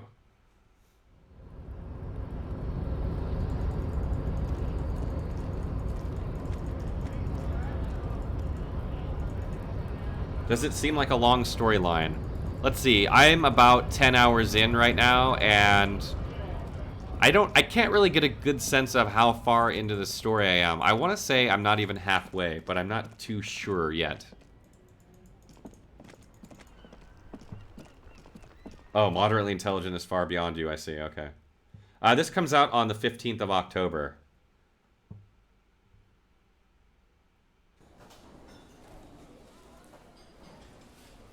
Yeah, we've gotten sidetracked. We keep trying to solve a murder, but we literally just keep...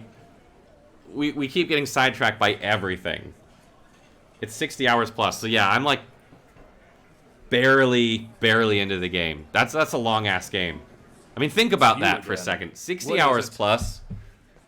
I can't even remember the last time I played a 60 hours plus.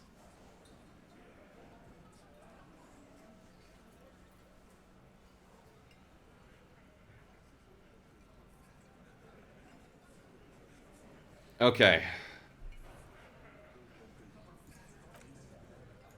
Right, we did this already.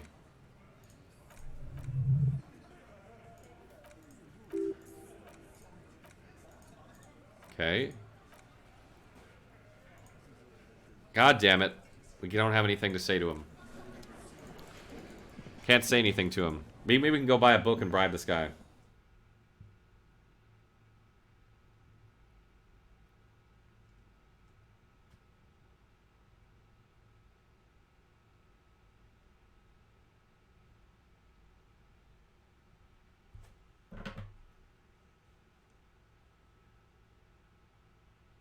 Yeah, I don't know what the system requirements for the game, but obviously it's not super graphically intensive. So it's just one of those games it's interesting. If you like having to critically think, like it's got a detective element to it, and you like humor, it's like watching a cop show, but funny. I don't know how to explain it. Can I do this thing yet? Fucking hell, I can't. My shit's compressed. Can we bribe this kid with anything yet? Let's see what he says.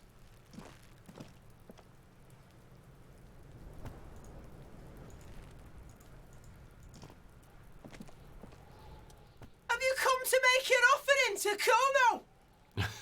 Perhaps I could interest you in some speed. Show him the stuff.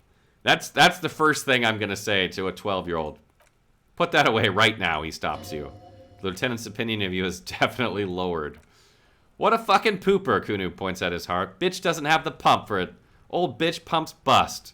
Kuno has the pump for it. Kuno has a giant pump.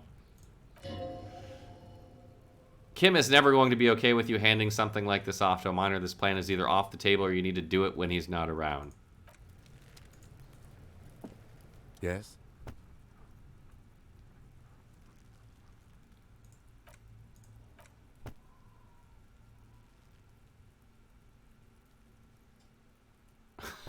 A lame binoclard.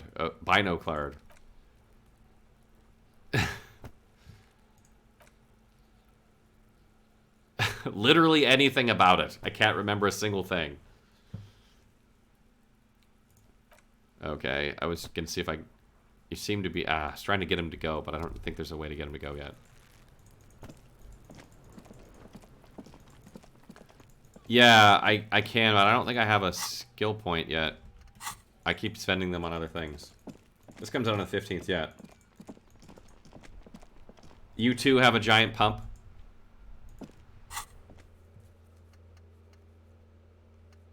Okay. We could go try and buy this book from the bookstore it's suggesting. Let's try that.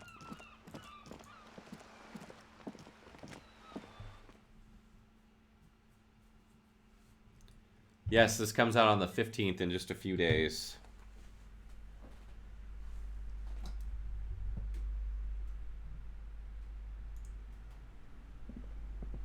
Feels pumpkin, man. Esteemed officer, and welcome to Crime, Romance, and Biographies of Famous People.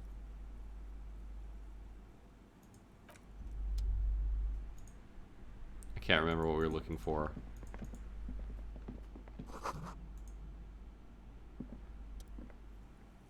This display rack is brimming with worn paperbacks featuring an extremely muscular sword-wielding barbarian on the cover.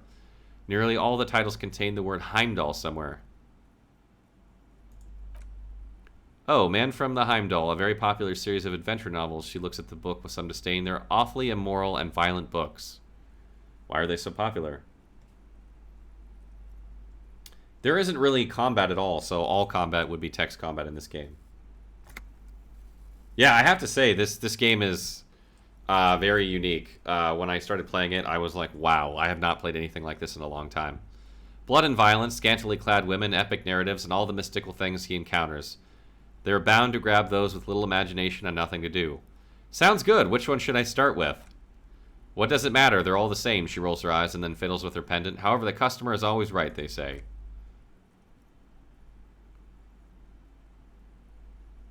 I'd recommend Heimdaller Man, the man from Heimdall. It's supposed to be good. I wanna buy this book. Why is it locked? Rows and rows of Heimdallermen blur your vision. You make out some titles. Man from Heimdall and the Mammoth Riders. Man from Heimdall, Return to Heimdall. Or, sorry, Helmdall. And the solipsistic Man from Helmdall and the Helmdall Man.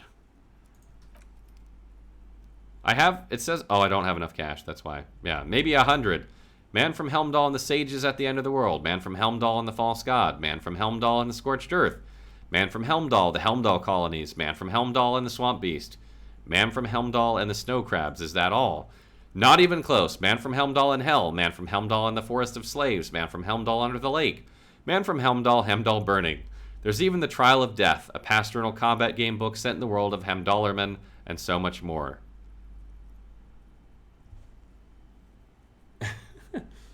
All right, well, let's see what... do any of these books call out to me? 42%. Nothing of interest, only silence and the cosmic background pain radiation. Okay, well, I need money. I need money in order to buy stuff.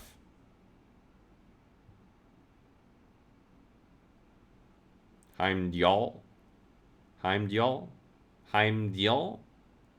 I'm terrible at pronunciation of foreign languages.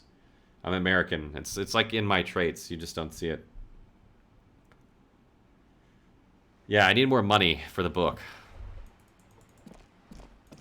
Maybe I can find some more, maybe some more cans to turn in.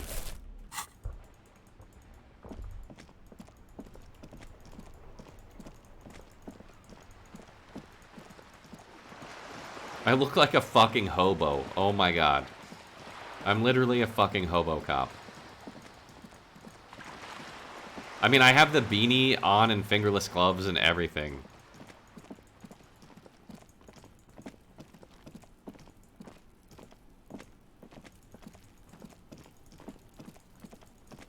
Maybe there'll be some in the apartment complex. No, I'm not a zombie. The map lists all white checks you can reattempt. I did not know that.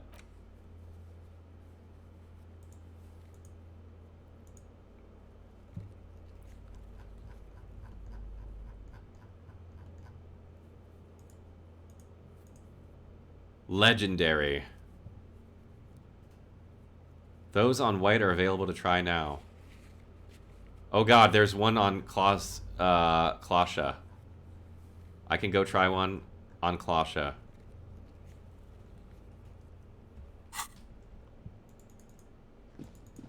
That might be fun.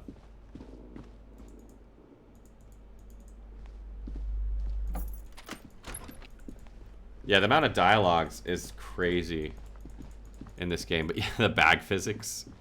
I didn't even notice. Oh, shit, what's this? What's this? What's this? That isn't just a 5-pointed star. It's an inverted white pentagram cradled in wealth, a wreath of antlers. The iconography of communism, in other words. Inspect the symbol closer.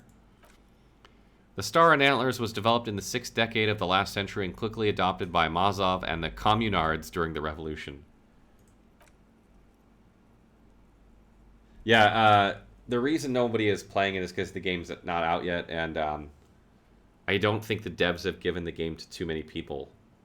When it comes out on launch, I would expect a lot more people to be playing it.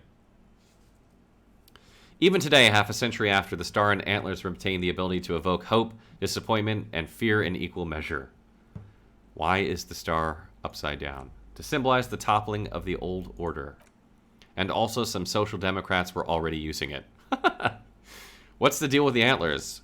The wreath of antlers represents a natural crown. It was about building a society that could exist in accord with the natural order and at the same time above it. Why white? Because white is the color of peace. What does it evoke in me? Uh-oh, we damaged our morale. Gone. Gone is the glory of hope. Only the scribblings of impoverished students remain in dirty hallways. You are a big communism builder now. It's you or no one.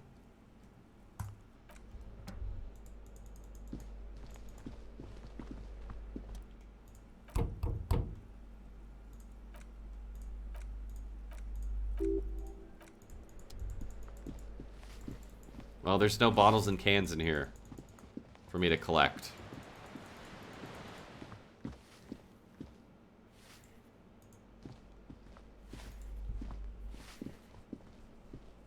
Hey, Grish, what's up? I don't think... it's an indie developer, so I don't think they had a huge budget for marketing. I think that's why... that's why you probably haven't heard of it.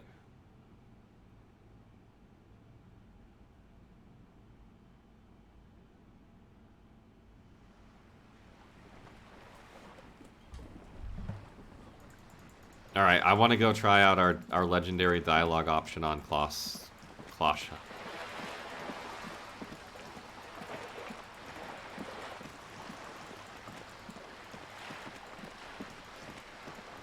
Yeah, this game is just like... if you have any sense of humor whatsoever, you will appreciate this game.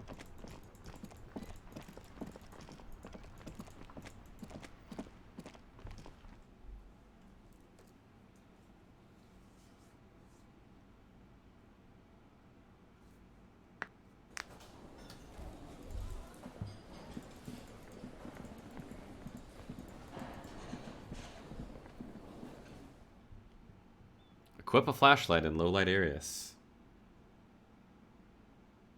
I should probably take the bag out of my hand.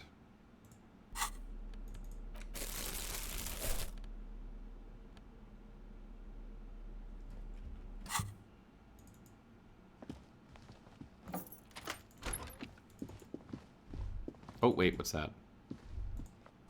She's made around 4 months of payments for this room. Right, we knew that. Low on health, put points into endurance.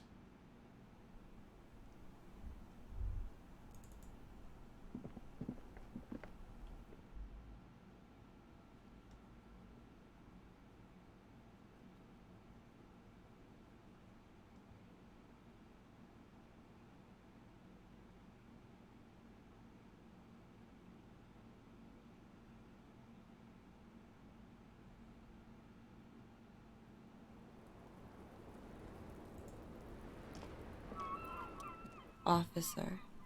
It's a fine Here we day go. for We have an questions. 8% chance. 8%. Here we go. Oh! Snap! Soft light, brown eyes look back at you, directly into the space behind your eye sockets. You see the smoke rise from between her painted red lips. She's beautiful. I have bad news for you. What? You know these guys. Who, me? Yes, you. He's talking about you, you boring stiff. You too. Me? What did I do? I'm merely a master thespian. These guys are compromised. She's got them singing along to her tune. The little bleeps and bloops you trust for info, you can't trust them anymore. Oh my god. What? Believe me, believe it. Which ones exactly are affected? How did this happen? Does this mean she's been lying to me? What is her plan? There's no way of knowing at the moment, I'm afraid. It's best to assume all of them. Bullshit, man. I ain't compromised electrochemistry. This is great. Especially that guy. That guy's most compromised one in here. Yeah, we've fallen for her. No fucking way, man. I just want to drag of that sweet menthol Ziggy. Really? Quick, tell me, what's under her jumpsuit? Glory, truth, softness, protector. She wants you. Oh, this is amazing. I take it back. He's got it pretty bad, but this next guy is on another level entirely. Suggestion, she likes you. The crown head is a boring condom. He's jealous. This is human nature. Yeah, I'm having a dialogue with myself right now. How did this happen? How it always does, through subtlety. What can I do? There's nothing you can do about it. You are how you are, and she is how she is. Things will go as they do. Can't you turn them normal again? No. What use is this then? It's better to know what you're being played than to be played without knowing it, is it not? Does this mean she's been lying to me? I think it's safe to assume yes, Mr. Thespian here hasn't been speaking up. If he were, I suspect there would be paeans to her truthfulness like this. She ith a lady most fair and just. In his defense, to reduce him to such inadequacy, she probably had to employ half-truths more often than outright lies. That is correct, and omissions too. Can I trust that guy? A little. They're all still off of limited use, interpreting things to the best of their ability. Maybe they add flair or something. I wouldn't know. I don't add flair. But when it comes to assessment of character and factual accuracy, they are not to be trusted. Not with her. Volition is the best one. Volition is hands down the best thing in this game. Can I trust any of them ever again? Don't be melodramatic. You can trust them, just not with Miss Orange Disco Dancer here. What is her plan? You can't draw a sound conclusion. The one who usually does says, she may want to control the information rollout, not to become a suspect. She may have a past she's escaping unrelated to this case. You doubted something truly insidious. See, it's oddly moderate, probably compromised. I've been talking to myself long enough. Let's get back to it. Don't worry, it's only been 4 or 5 seconds. You got this. Say it out loud. Miss, are you manipulating me? Don't say anything. Just close your eyes and let the moment pass.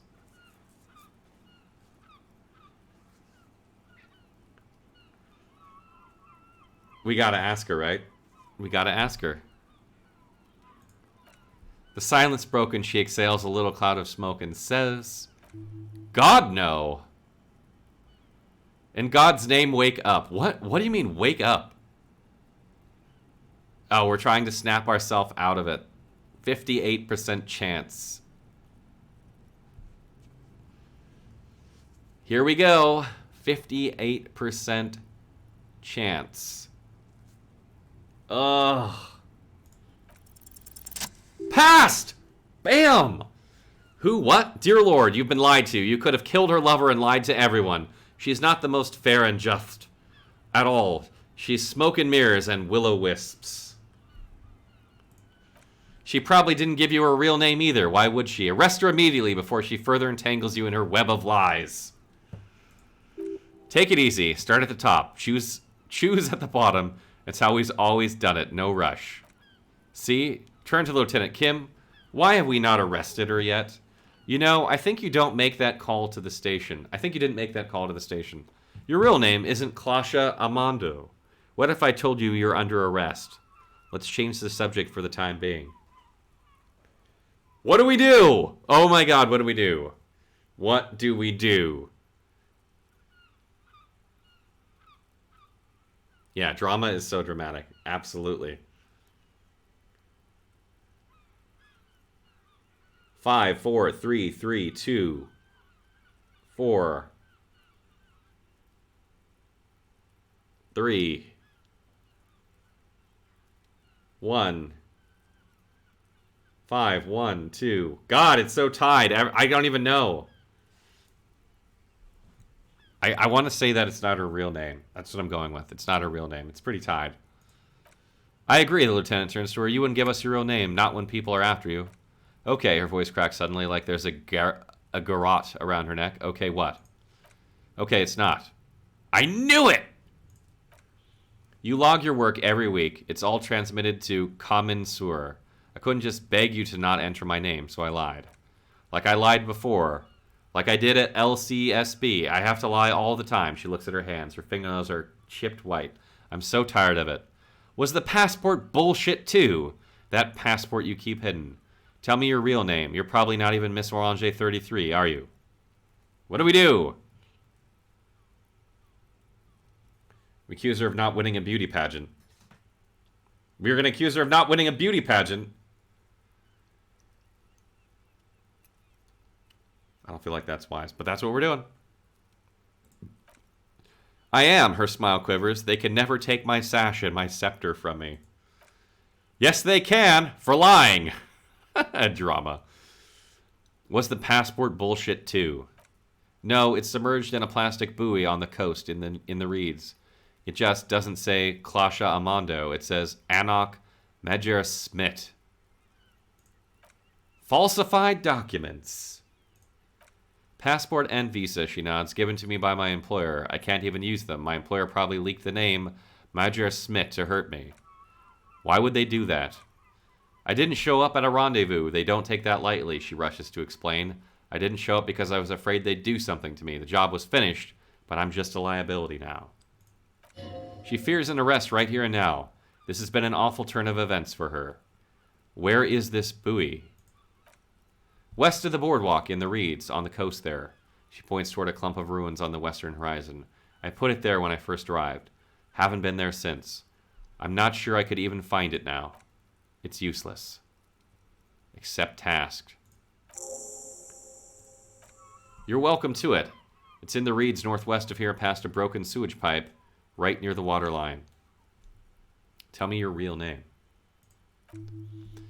It's Katerazine Alkaziji. Alkaze. I don't know how to pronounce that. The smile on her face is timid, almost painfully so. Could it mean Clasha is an acronym? Alacronym? For Katerazine Alkazije. Wait, Clasha is an abbreviation for Katerazine Alkazije. Finally we meet. Finally we meet, Katerazine. I'll keep calling you Clasha. Proceed. I'll just call you Miss Orange Disco Dancer. Proceed. Which one do we do? Finally we meet. That's so dramatic. I'll keep calling you Clasha. I'll just call you Miss Orange Disco Dancer. Or say nothing. 111431. One it is. She nods. It was a sentimental thing. I wanted to be more me here. This time, so I used my nickname. A nickname? Who gave you the nickname Clasha? A teenage boy 1,000,000 years ago. Alright, what are we doing next? Finally we meet. Katerzine Alasj. Oh my fucking hell. That's not how you say that at all. But, yeah. I'll keep calling you Clasha. You just call me Miss... I'll call you Miss Orange Disco Dancer, or say nothing. 23222. We're doing 2. Alright. She nods. Her round eyes meet yours. They seem moist from the wind on the roof. Enough. She nods her back straight, ready for whatever is next. Oh, God. Do we arrest her? I think we should talk to Kim. What do you think? Kim, 2, 2? 1, 2, 1, 2? There's no combat at all. We're going with 2. All right. I did. She takes a step forward. What is this? I called your desk or wherever it is. The numbers are all over town. Call 8102 for emergencies. There was an older woman on the other end. It sounded like she was smoking. She took my complaint. She coughed. That is the emergencies desk number. Anyone could know that, sire. But looking around and calling the desk, I don't believe a single word she says. What time did you make the call? Thursday night. It was late, sometime after 12. The lieutenant nods in your direction. It checks out.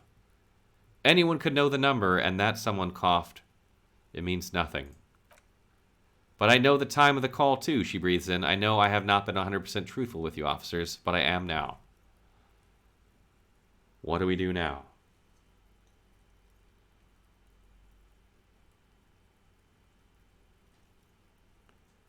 Yeah, there's no option for me to romance. We're going with 4. We're not arresting her yet. All right. She slowly lights another cigarette and steadies her breath as if in the presence of some tiger. Let's get back to the... You are. This is not the end of this. Let's get back to those lies you told. Lies, she repeats, then trails off. It's unclear what she intended to say. Yes! Okay, this just takes us back to what we were. All right.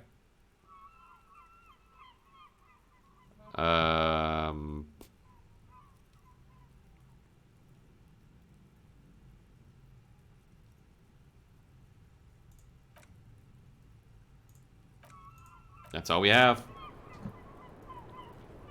I pressed 5. Oh, I can do 4. Hang on, let me do 4. Officer, it's a fine day for There we go. questions. What if I told you you're under arrest? But I haven't done anything. She backs up against the railing with a forced smile on her face. Anything illegal? She purposely misrepresented information crucial to the case. Fucking mind games. Enough. That's right, gang. Stern and merciless now. Stern and merciless as we reel her in. I'm having a conversation in my head. You misrepresented information about the case. Without the Hardy's confession, we'd know nothing. You're a suspect in a murder investigation. You're a flight risk. That is all the reason I need. You're not playing these mind games with me anymore. Wag your finger next to your head. You're coming in. Industrial espionage, we uphold international law here in the Special Administrative Region. Yeah, drama is just, he is like fucking dramatic. Yeah, my inner drama is trying to break the sway of love.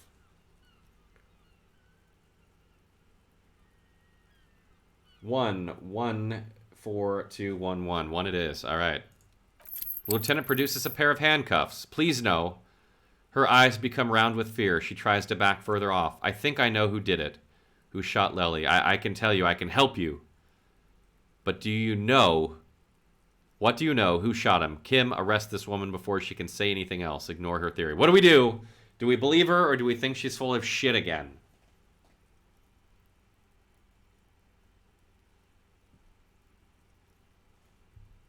All right, we're going with who shot him. She's silent for a second as if looking into herself for a certainty. Then in a hushed voice, she says, gearing up for the betrayal is hard for her. Ruby. Why do you think it was her? And how... Why do you think it was her? And how could she have killed him? Okay, that's it for Ruby. Wrap it up. Why do you think it was her? She has this thing for me ever since I met her and the boys downstairs. She's been pretty frank about what she wants. And what is that? Sex and more. I made the mistake of confiding in her. I told her I was on the run. She started protecting me. It became an unhealthy relationship. When I started spending time with Lely, she says in a near whisper, she told me to end it. Said there would be shit if I didn't.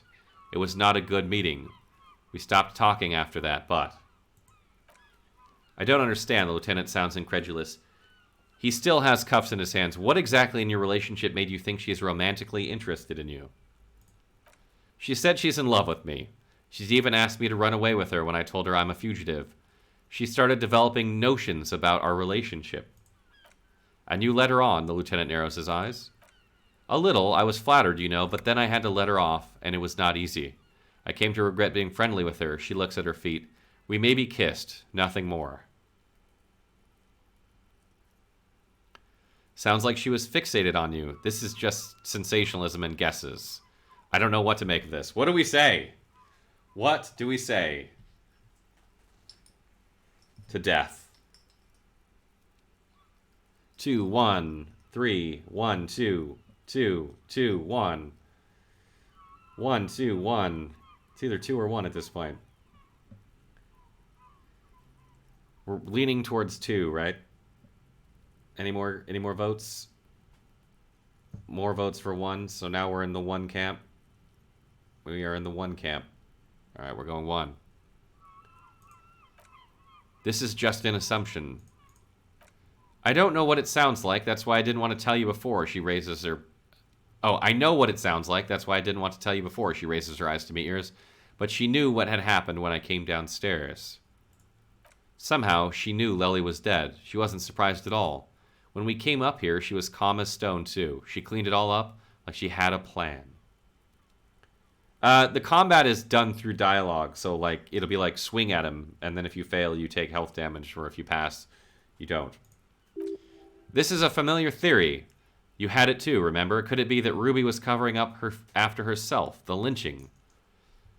When Ruby said there would be shit happening if you didn't end your relationship with the deceased, was she threatening you? She came over one night, drunk. Said she'd turn my life into a living hell. I've been threatened before, so I can tell when someone knows how to do it. And she's a pro, she must be, to keep the Hardys in line. I tried severing ties with her after that. I thought it had worked, but she looks through the window of her room. Some of that fear is still with her. She exhales sharply. What are you talking about? She's afraid you'll arrest her. Drama back on the case again. And how could she have killed him? You've been trying to kick that door down, right? She points to the bar door next to the window. Maybe it leads downstairs. She could have come to the roof through that, then taken the shot right here where I stand. It was dark outside. I wouldn't have seen her. Interesting theory. Did she know that the door exists? Have you been out here with her? Yes, of course. She's been up here many times, jacking private stations off the ring antenna. She used to come here to drink on the roof with me before it got weird. Okay, and what? Volition. Volition chimes in. Arrest the liar now! Who? That's all good, but I think we should still take you in just in case. Step a little bit closer. Okay, I'll keep you here, miss, for now. What do we do? What do we do?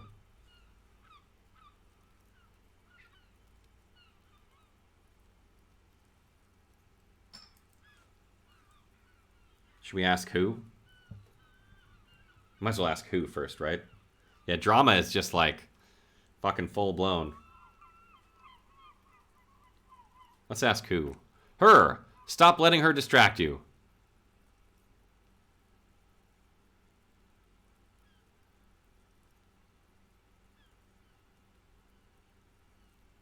What do we do? Back off or take her in? Back off or take her in?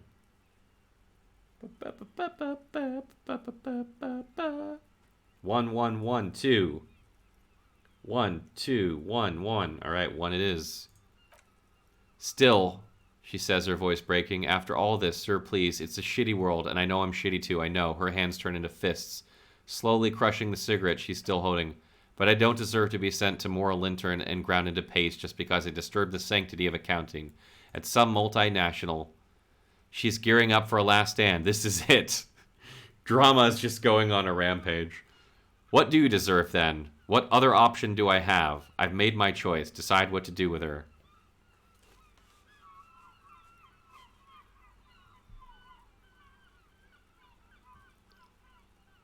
We gotta ask one, right? Maybe? Or ask what other option? 2's winning. 2. You have those station calls, right? Where I have to show up at the station or I'll become a fugitive. You can write me one. You don't have to take me in right now. I promise I won't go out anymore at night. I'll be right here. I know you can do that. Just let me come in on my own in 2 months or maybe even 1 month. That's all I need. You do have the form. He looks at your ledger. That's it. I'm calling it. Kim is beyond compromised. Definitely, sire. What will have changed in 2 months or 1 month? What do you deserve then? I kind of want to ask that question. I'm going to ask. I don't know. She throws away the cigarette. To spend my days with smoke and drink and dance, wallowing in shit, just like everyone else. What will have changed in 2 months or 1 month? Everything could change. She looks around the city, the extradition rules, the people after me could be in jail, or maybe Revicol. She falls silent. There is desperation there in that silence, a cornered animal looking for a way out. Maybe Revicol could be free. It could be I could be tried in free Revicol, an independent state that doesn't hand its detainees over to moral intern. I find that hard to believe, miss. Handcuffs jingle in his hands. I also find it hard to believe. I do like the sound of that. Another Revicol, free, independent. Not on my watch. This has got nothing to do with anything. What do we say? What do we say? Listen to empathy?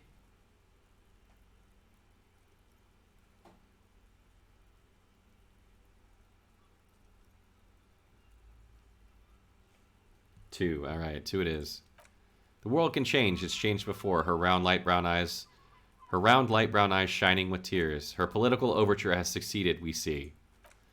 This was her last card. There's nothing more she can say. The final decision is yours. You alone stand on the throne of your mind.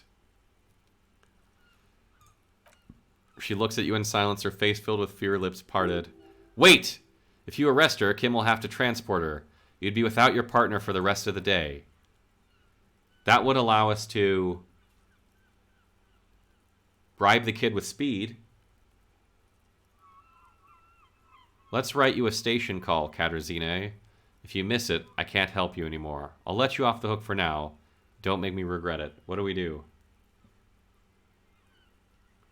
You guys are nice. You guys are nice people. I won't. She takes the slip, shaking visibly. Then she collects herself. This may have been a grave mistake, sire. Maybe, maybe not. Mercy is rarely a complete mistake. You haven't met Fex, clearly. I promise I'll be right here all the time. Nights too. I'll help you any way I can in this investigation, and I will be at Station 41 in 6 weeks, she repeats. I promise. Let's talk about you and Ruby again. Nope. That's all there is to know. Shivers got... Look up at the gray sky. 3% chance. Fuck it. 3%? Let's try it. 3%. Nothing happens. There is a mass of droplets above the planetary body, colorless, merging into one another. The sky is low and cold. You hear the distant murmur of motor connections somewhere south of here. That is all. So, officer, sad silence, a lamentation. What were we talking about? All right. Oh, I'm not save scumming. The whole point is to have an organic playthrough. Let's see if I can equip the pry bar if I can open this fucking door. I don't know why I didn't think of this earlier. Okay, come on, door. Open up.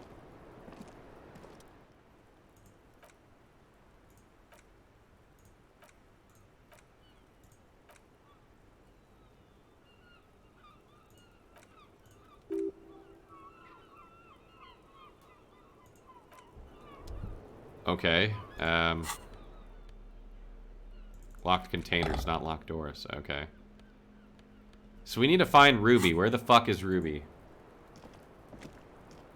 Yeah, there's no reason not to reattempt them, because you can, if you skill up, then you can just do it again. Ooh, shit. Hobo cop on the case.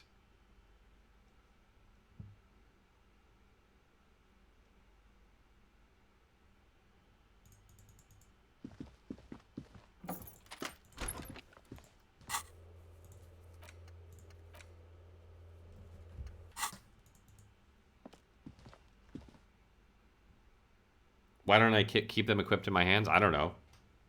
I could. It's just not fashionable. Maybe we can inspect the door again.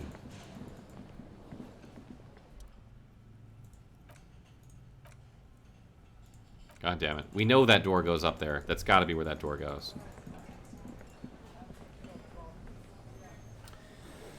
Okay, guys.